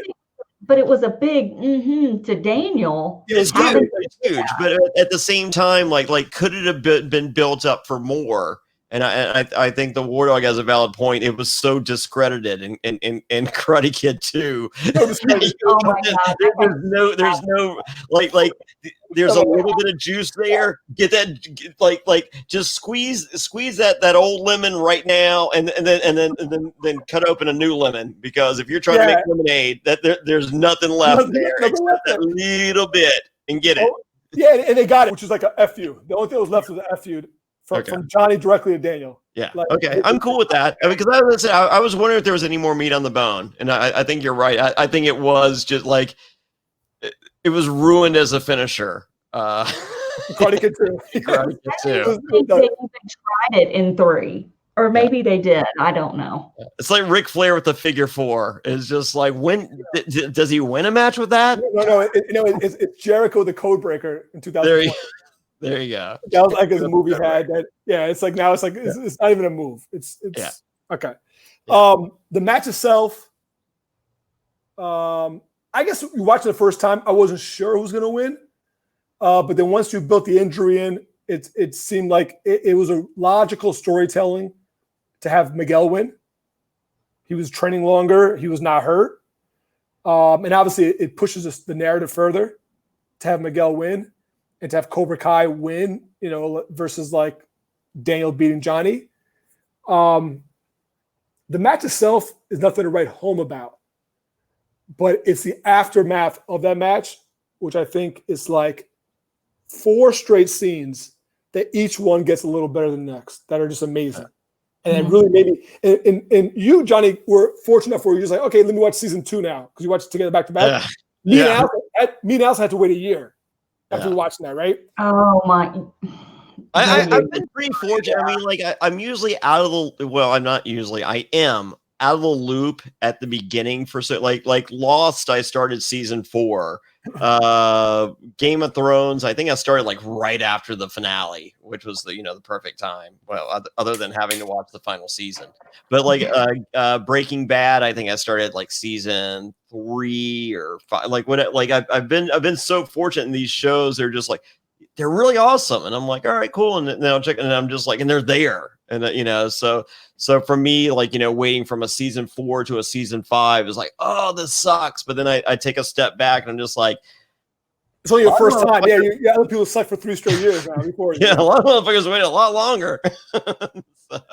So yeah. So as getting back to the fight, you thought it was a foregone conclusion that Cobra Kai would win. Allison, No. I said I wasn't sure who was going to win the fight, but I said in retrospect, now that that Miguel trained longer and that Robbie was hurt, narrative speaking to tell the story further, it makes sense that Miguel won. I wasn't sure before the fight. I was not sure.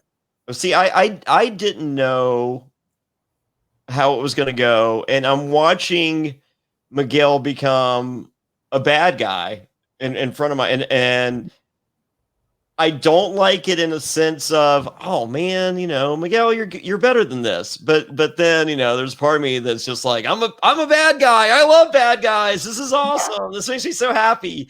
And so with all that going on, I'm just like, who do they let, what is the story that they tell? Do they let the bad guy? I mean, because I think the episode ends with Miguel as a bad guy.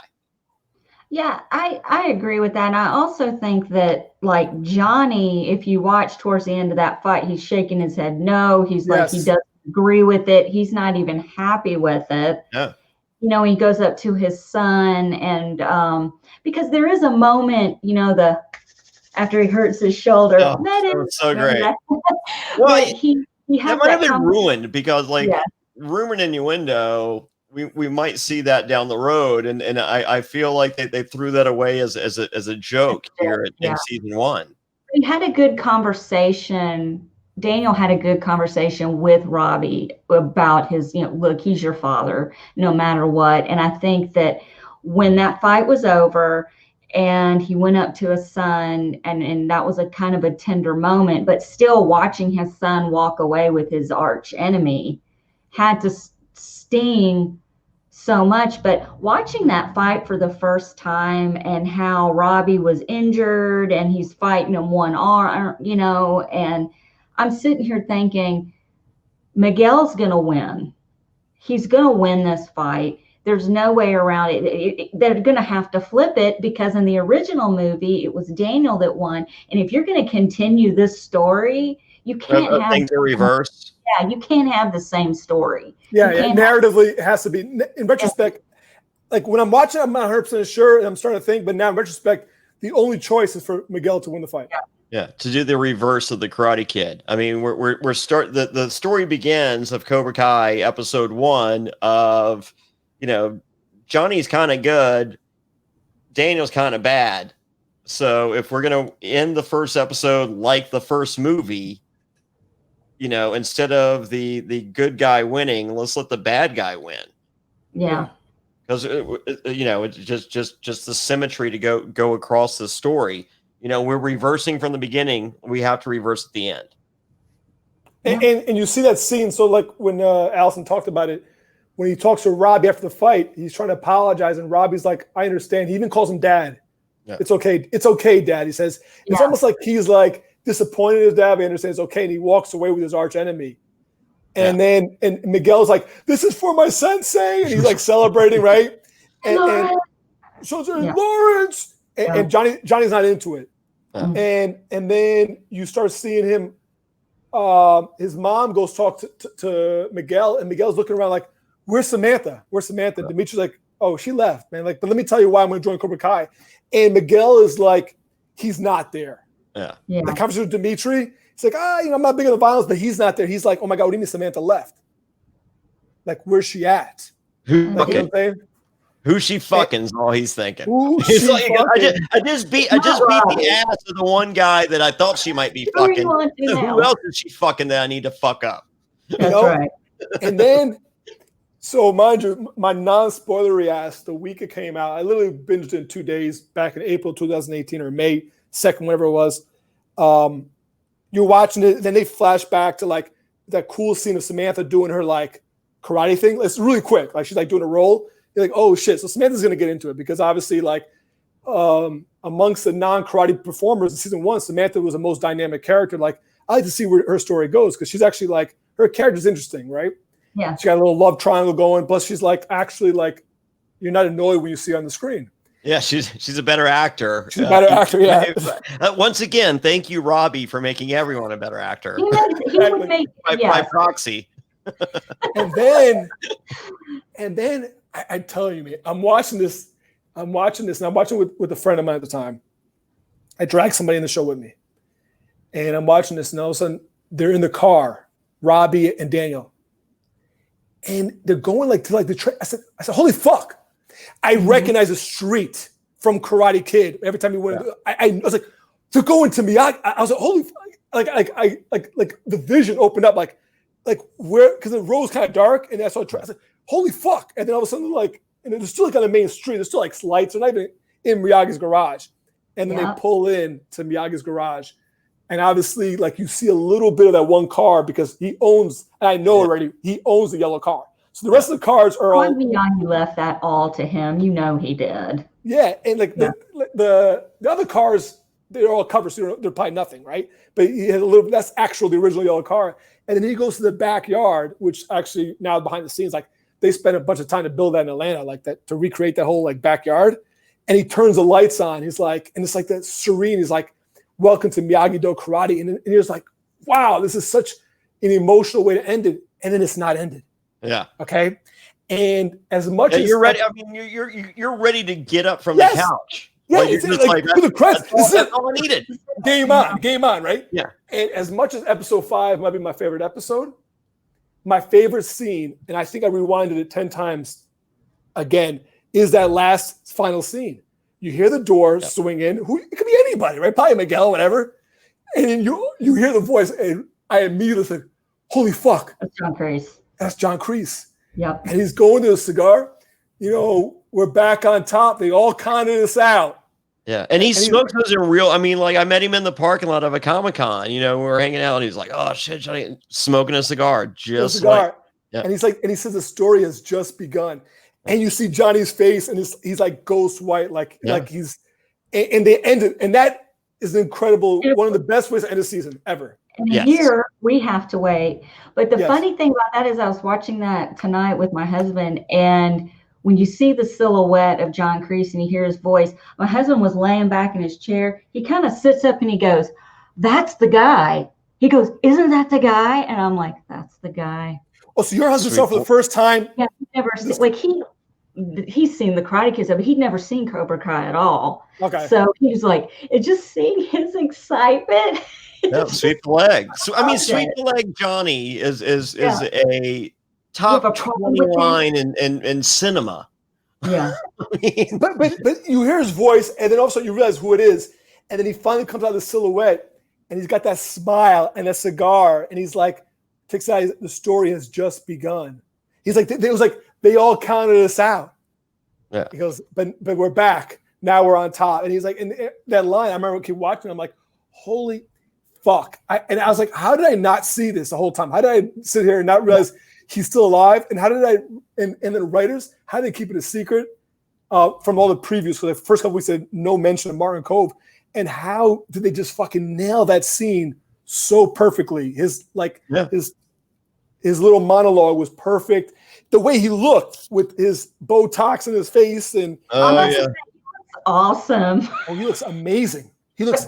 I looked him up. He's over 70 years old. I know. I looked him up too. Like that. His little highlights. That dude that we're looking up to see his age because he looks. He looks so good. That's why I was like, how old is this guy? How gray hair, and he's got the collar up, the whole look. He just fucking nailed it. And then you just knew that, holy shit, this is not just some nostalgic little season fan service. You actually have a real plot now moving forward. Yeah. Oh yeah. No, I think it upped the ante. It upped the ante with adding John Kreese. Because now you see how torn, you already saw how torn Johnny was during the fight, watching his son. Damage to him. Like, he really did some emotional just damage to him.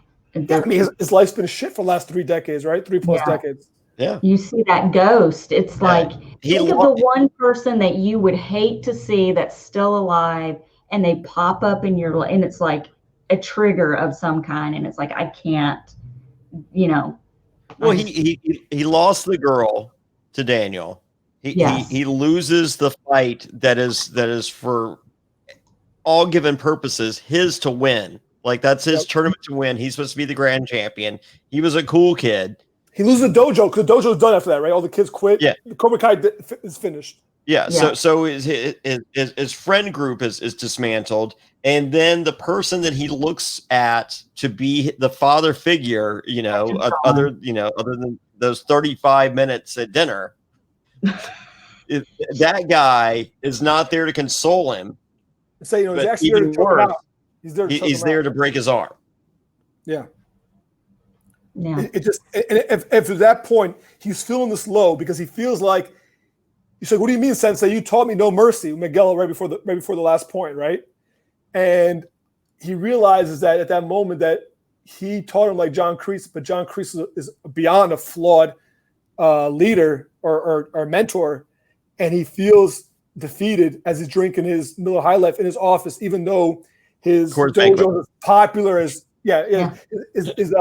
his dojo is popular as ever. They won the tournament. Everything is perfect. And he's so depressed of how he let himself be John Kreese. And the last person he wanted to see in his life at that moment go to the door is John Kreese. That's how it always gets. Like, the last person that you want to see, like, it's like, I don't have makeup on. I look like shit. I'm in Costco. I run into an ex. Okay. It happens. It's horrible. Yeah. There you go. It's just the way it works. It is. All right. But yeah, that's season 1 in a nutshell, and it was a fantastic season, and it left us a lot of questions. What do we give it on a number scale? I mean, like, honestly, I'm 10 out of 10. I'm 10 out of 10, and and it's the first, like in 2018, they had like 23 Rotten Tomato reviews, and they were all 100%. Like there was 100%. Yeah. They were all approved. That season is, and we'll get to talk about the second. Second season is very good. It's not 10 out of 10. It's very good. I can't wait to talk about that one. It's tough to follow up season one because season one's a 10 out of 10. It's just they did everything right other than capturing Robbie. Except for Robbie. And for the record, Robbie makes everyone else better. So kudos. That's why it's a 10. He did some good. He made everyone else better. Everyone else better. Yeah. No, but even his character showed different sides of Jonny. Yeah. And for the record, like go back. I mean, like look at the people in 80s movies. They, this genre of cinema, we had lesser actors in those 80s movies. Yes. And Robbie is very representative of that one-dimensional actor. Yeah. Yeah, I mean, you can't go back. You can't go back now. He's like now. You're stuck with him. It's in the soap opera. You can change. You can change the motherfucker. No, I got no like. If they brought in someone that could act, it makes me feel more justifiable because the two people I've seen, the one person I saw the show with more recently, I had her watch season 1 and 2 with me, and she's. Without spoiling season 2, but she's Team Miyagi-Do. She's Team Miyagi-Do and Team Miyagi-Do characters, including Robbie.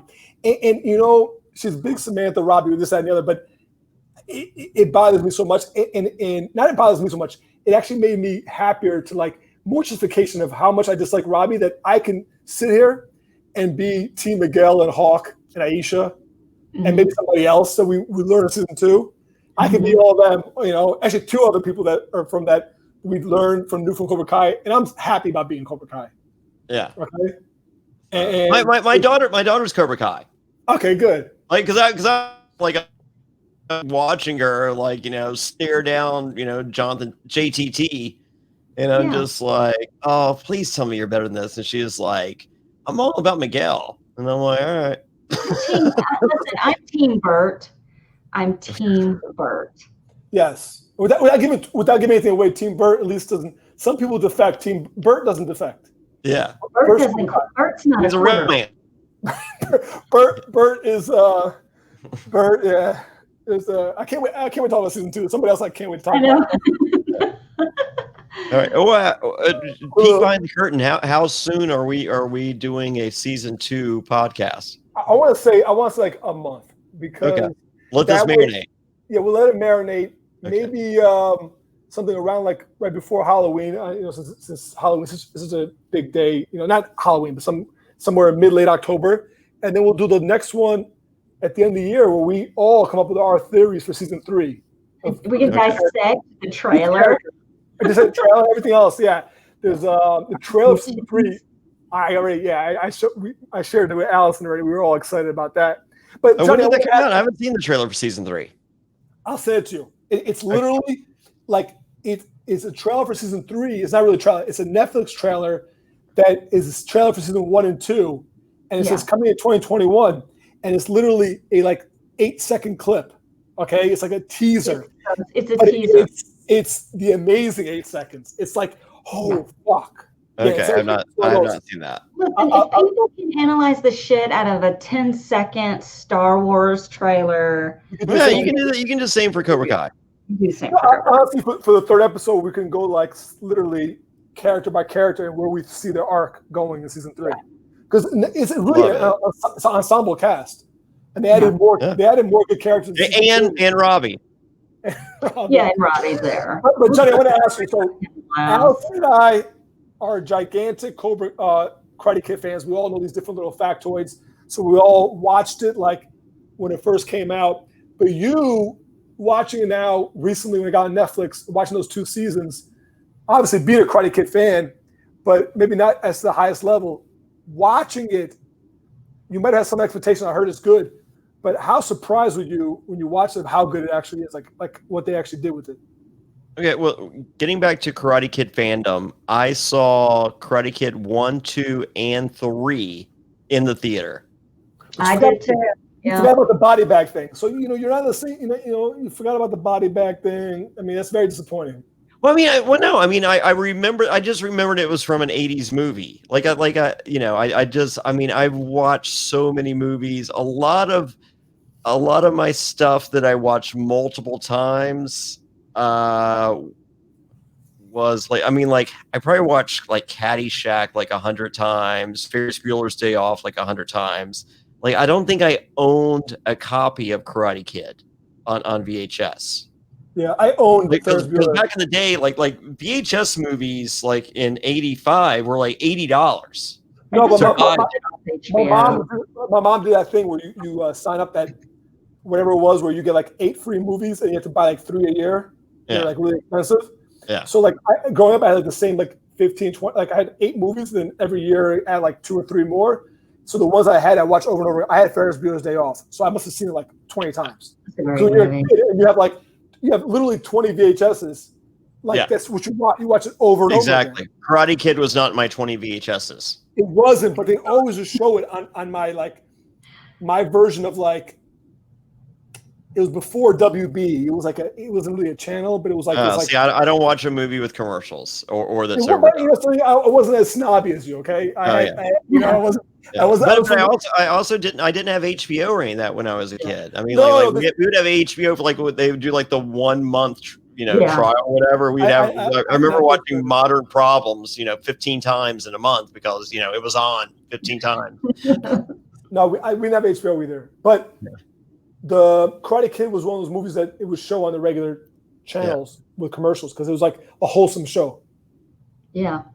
So getting back to your original question. And shit all the time. Yeah. All 3. I watched all 3 at the theater. Even Karate Kid 3, I watched at the theater. I'm sorry. And so my expectations, I wasn't 100% sure of the premise, but it was vaguely pitched to me that Johnny's the good guy, Daniel's an asshole, and I'm like, I'm all in. Yeah. Because as I said, I've met John Kreese and I met, Billy Zabka, and they were both super cool in real life. I'm a bad guy on television and kind of real life. They kind of are the same. And so I'm just this premise sounds the possibilities are and I will say I was a little disappointed briefly in that I wanted Daniel to be more of just a straight up asshole. I just wanted him just to be just the pure villain with no redeemable qualities because I just wanted a role reversal, and I was actually pleasantly surprised and happy that they didn't go that route. Yeah.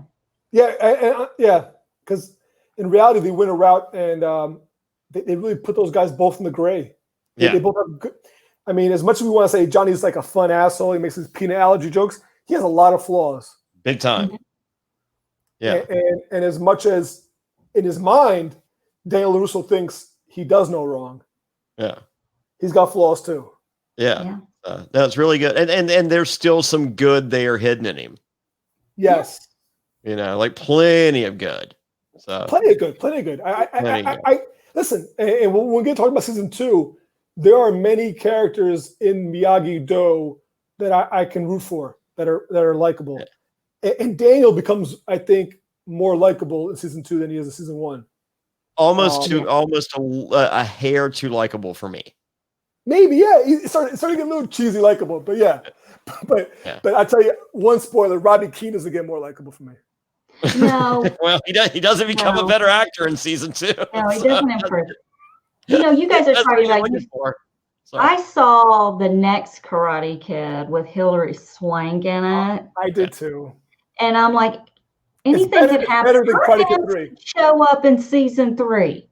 The 3 producers said that all 3 films and the next Karate Kid, all 4 that Miyagi were in, are all canon. any of those characters are in play. So Hilary Swank technically is. I'm all for Hilary Swank coming back and doing I saw Next Karate Kid at the theater. Next Karate Kid is three times. It's like 10 times worse than Karate Kid 2, but 3 times better than Karate Kid 3. Oh my god! Maybe. Yeah, I mean, it's like Karate Kid, Karate Kid 2, Next Karate Kid, and then somewhere in the doldrums is Karate Kid 3. It's like Apollo for Rocky. Which one? I was going to just do Apollo, the Rocky spinoff. Yeah, it's like Apollo. Yeah. Yeah, it's like immensely better than 5. Rocky 5. Yeah. It's like they should have stopped at Rocky. Even Rocky Balboa was not a bad movie. Rocky 5 though was horrific. Yeah. They don't even include it in the marathon. Like 1, 2, 3, and 4, and then they go right to Rocky Balboa. Like they don't even show fucking 5. It's done. It's so bad. It's so bad. Smart. All right, guys. Well, this has been awesome. I'm anxiously looking forward to covering season 2. Allison, we're gonna have the links here in the description, but they can find you at My Weekly Meltdown. When do you normally drop? Well, right now we're covering Big Brother All Stars, so we'd have shows on Tuesdays and Thursday nights, and we cover Survivor, but it was announced this week that we may not have it for a while because of the pandemic. I didn't hear that. What did they say this week? I think we're not gonna have it till next year. Yeah, like it's gonna be September 2021. Yeah, it'll be, so we're gonna have to find something to fill our time with between now and then. But yes, please subscribe to My Weekly Meltdown. So we lose a whole full year of Survivor then. Yeah, I think we're gonna do a rewatch, I think, of a season for fun, because we actually, before Big Brother 22 All Stars started, we were sitting here. Tyler Lyon sends his love, Wardog, by the way. Tell Tyler I love him. Slide into your DMs later. But we actually, Beth, who is a co-host on my show, she hasn't seen a lot of Big Brother. So we pulled out an old school legendary season of Big Brother 10, and we did a complete rewatch this summer of it to kind of fill the time. And crazy enough, Memphis is on this All Stars from that. But you got a friend of mine. Yeah. He grew up in Collierville, Tennessee, and I'm in Memphis. That's 20 minutes for me. So it's kind of fun. But I love Memphis, but it's just so funny. But right now, that's what we're doing. So okay. Yeah. All right. Well, everybody check out My Weekly Meltdown currently on Tuesdays and Thursdays. I'm Jonny Fairplay. I can be found at SurvivorNSFW.com. And we're currently covering Big Brother Mondays and Thursdays. And then we just finished coverage of World's Toughest Race from Amazon Prime. It's a Mark Burnett production with Bear Grylls assuming the role of Jeff Probst. It was really amazing. Probably the best reality show I've seen this year, bar none. So check out World's Toughest Race on Amazon Prime. I saw the first episode. I don't know why I didn't get back, because I really liked the first episode. It was I think I cried 15 times in what? The what? Called World's Toughest Race. It's on Amazon Prime. Yeah, it's the Eco Challenge that Mark Burnett, I guess, originally covered before Survivor. It used to be on USA Network, but it was more of a competition show versus this is a really heart tugger reality show. It's so incredible, and so you can check out our coverage there on SurvivorNSFW, and then starting October 14th, we'll be covering The Amazing Race, and hoping it's a good season. I think this one's been in the can for about 4 years. So we'll see. If I hasn't seen the light of day, and you can also always become a Patreon on our side of things at adfreeNSFW.com. And Wardog, what do you have to promote? Nothing. Nothing. No, I got nothing to promote. I have a secret to tell. Let me tell a secret. Oh, so during my season, obviously I was not a hero, right? on my season, right? Okay, I was far from, right? And I noticed right away that, like, so during my season, I'm very also I like hearing about myself. So I used to spend about, no joke, 20 hours a week listening to podcasts. I would find out. That's how I found I'd find you. I found podcasts that had like 40 listeners all week, 40 viewers talking about Survivor. I found you. And what I realized that pretty much there was one common theme across all these podcasts, and they all shit on me, right? From like the first episode on. Like it was literally like, never shit on you, Wardog. I'm not saying, so but Tyler did his first time. He's really fast. So what I did is I figured something out that was really easy to do. It wouldn't work for like RHAP, right? But it would work for pretty much every other podcast. Even Survivor Specialists I did, and my weekly Meltdown, I'd reached out to a lot of these hosts, and I kept telling them how much I loved their show, and that I want to be on this show down the road. And I reached out to Tyler. After I reached out to him, Tyler did nothing but praise me every episode. And this, Allison praised me, and Deb on her show. No, but we had our own thing going on. But then like, and it worked with so many of these different podcasts, and I really had no intention to go on any of these podcasts, right? But they all flipped the script on me, right? But then I did end up getting to know Allison, Deb, and Tyler, and that's when I also realized that I didn't want to do any podcasts. Like I even told Fairplay I was going to do a Survivor one with him, and then we ended up doing a wrestling podcast, right? And we did, and then we had a draft where we on your network, right? But you weren't really part of it. I wasn't part of it. No, but it was on your network, right? So yep.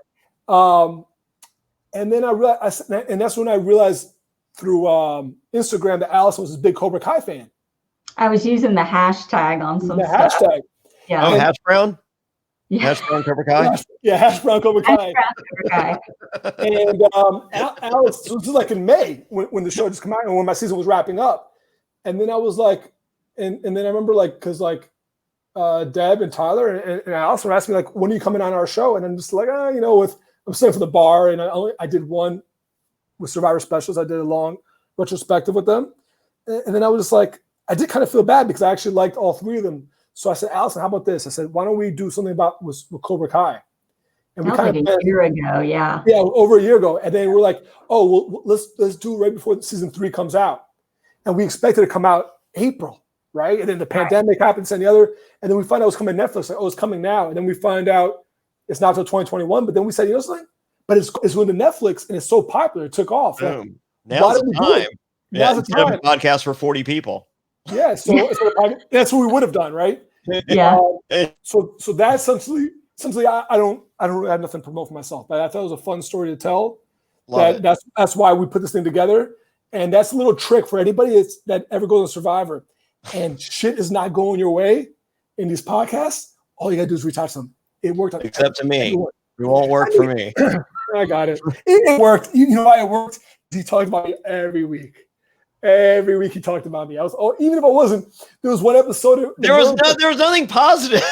Yeah, but I was on like the merge episode was like the one episode where I was like completely invisible. I had no confessional, nothing. I was like completely invisible, and he's still went on about a 5 or 10 minute rant about no. That's not what I'm saying. Even like Fairplay about like how this is where it happened to Wardog or what's going on. Like how we didn't get to see it. Like I was on your mind. You were very hateable. You were so hateable. I appreciate a villain. So you were very hateable. You were so good that I didn't like you. I mean, I think that's a huge compliment. I'm always rooting for the bad guy. That's just how I am. I typically am too, except the Wardog. Yeah, that's how good he is. Until Santa Monica. I actually had my son and I used to watch Survivor together when he was younger, and I was talking to him about doing this show, and I said, I'm going to be. Do you remember Jonny Fairplay from Survivor? And he sat there for a minute. He goes, dead grandmother guy. Is that the dead grandmother guy? And I'm like, yeah, that's the guy. That was him. And I'm like, it's so funny that my son, that's how he remembered you. Like immediately. I mean, it's an iconic line. It's iconic. Awesome. Well, guys, on that, let's we'll wrap up. You can find links for both of these on my weekly meltdowns YouTube and audio podcast, and also Survivor NSFW's YouTube and audio podcast. Links for both shows. Go and support both. Click that subscribe button. Click like. And tell your friends, retweet, all that good jazz. Wardog, thank you. Allison, thank you. And one more last thing. Rest in peace, Justice Ginsburg. Yes. She gave 87 years of her life, and she fought to the end. So rest in peace. There we go. All right, later.